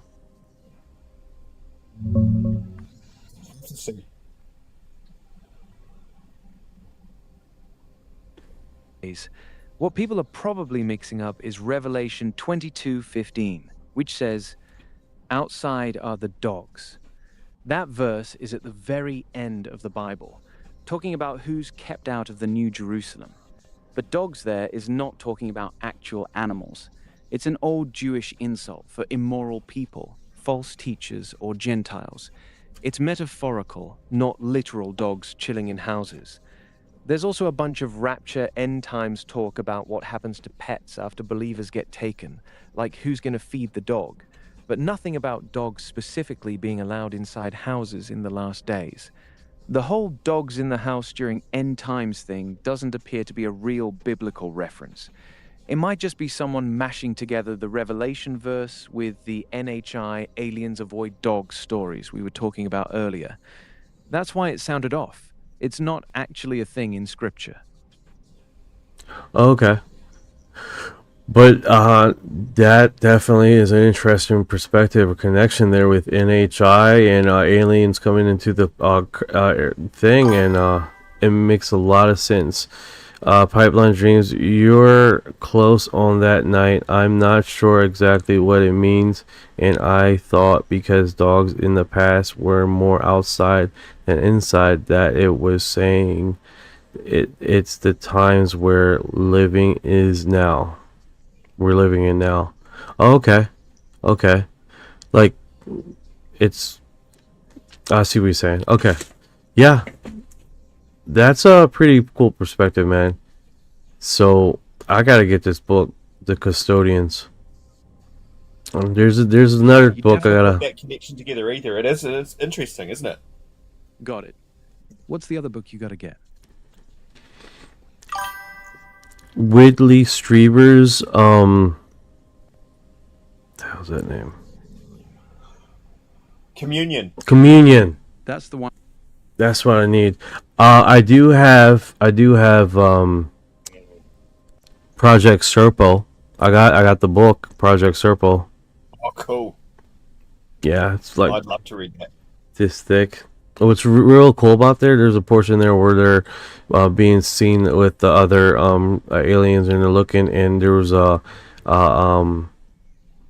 praying mantis there, and they almost seemingly Astra Star Girl says hi, Chips. Hey, Astra, how are you?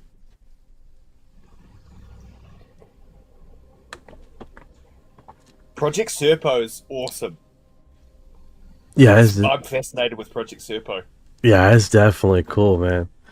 What's cool about that is a part there that I remember. It's where the alien is almost visiting the planet about the same time, like a guest at the same time that we were over there. Yep. It's weird. Like, oh, there's just other visitors. They were there for like a decade or something, like quite a long time, and one of them passed away over there or something. Is that right? Yeah, you're right. All right. So basically, I believe one of the guys had a heart attack on the craft, and the aliens took his body, and they were like, "Hey, where's our buddy? Where's our buddy?" And apparently, they dissected him and disassembled him into different other creatures, and that's the thing they do. And they were freaking out, like, "Hey, where's the freaking body?" And they where's Bob? Where's Bob? Yeah. And that's one of the strangest parts in Communion. Whitley describes a scene where the beings are clearly upset and frantically asking, "Where's Bob? Where's Bob?" Like they're looking for a missing member of their own group. It turns out the military or some other human group had captured one of the beings. They called him Bob, and Whitley's memory suggests they were experimenting on or dissecting him. The beings were visibly disturbed and angry about it. It's one of the few moments in the book where the aliens seem genuinely scared or emotional instead of cold and clinical. Pretty wild story. What's weird about that statement is because in the book Project Serpo, they had this. What are you talking about? Yeah, that's not Communion. Not Communion. That Crazy. That they had the exact opposite reaction of that. Fascinating. Exactly. That's a really good catch you just made. In Project Serpo, when one of the humans died on the alien planet, the Ebens, the aliens, had the complete opposite reaction. Instead of being upset, they were confused why the humans were grieving. They told the team something like, Why are you sad? His body is just a shell. His soul has returned to the Creator. There is nothing to mourn. They even offered to fix the dead man's body and bring him back to life, because in their culture, death didn't mean the same thing it does to us. So yeah, two completely different alien reactions to death. In Communion, the beings are frantic and emotional. Where's Bob? In Project Serpo, the aliens are calm and confused why humans are sad at all. That's a pretty wild contrast. Good eye. Yeah, that's a trip, man. That's a trip. Like I said, I need to get both of the books, man, because at the end of the day, dude, it definitely one of those situations where you start making the connections and then it's like almost undeniable, dude. Like, bro, this is wild stuff. Time!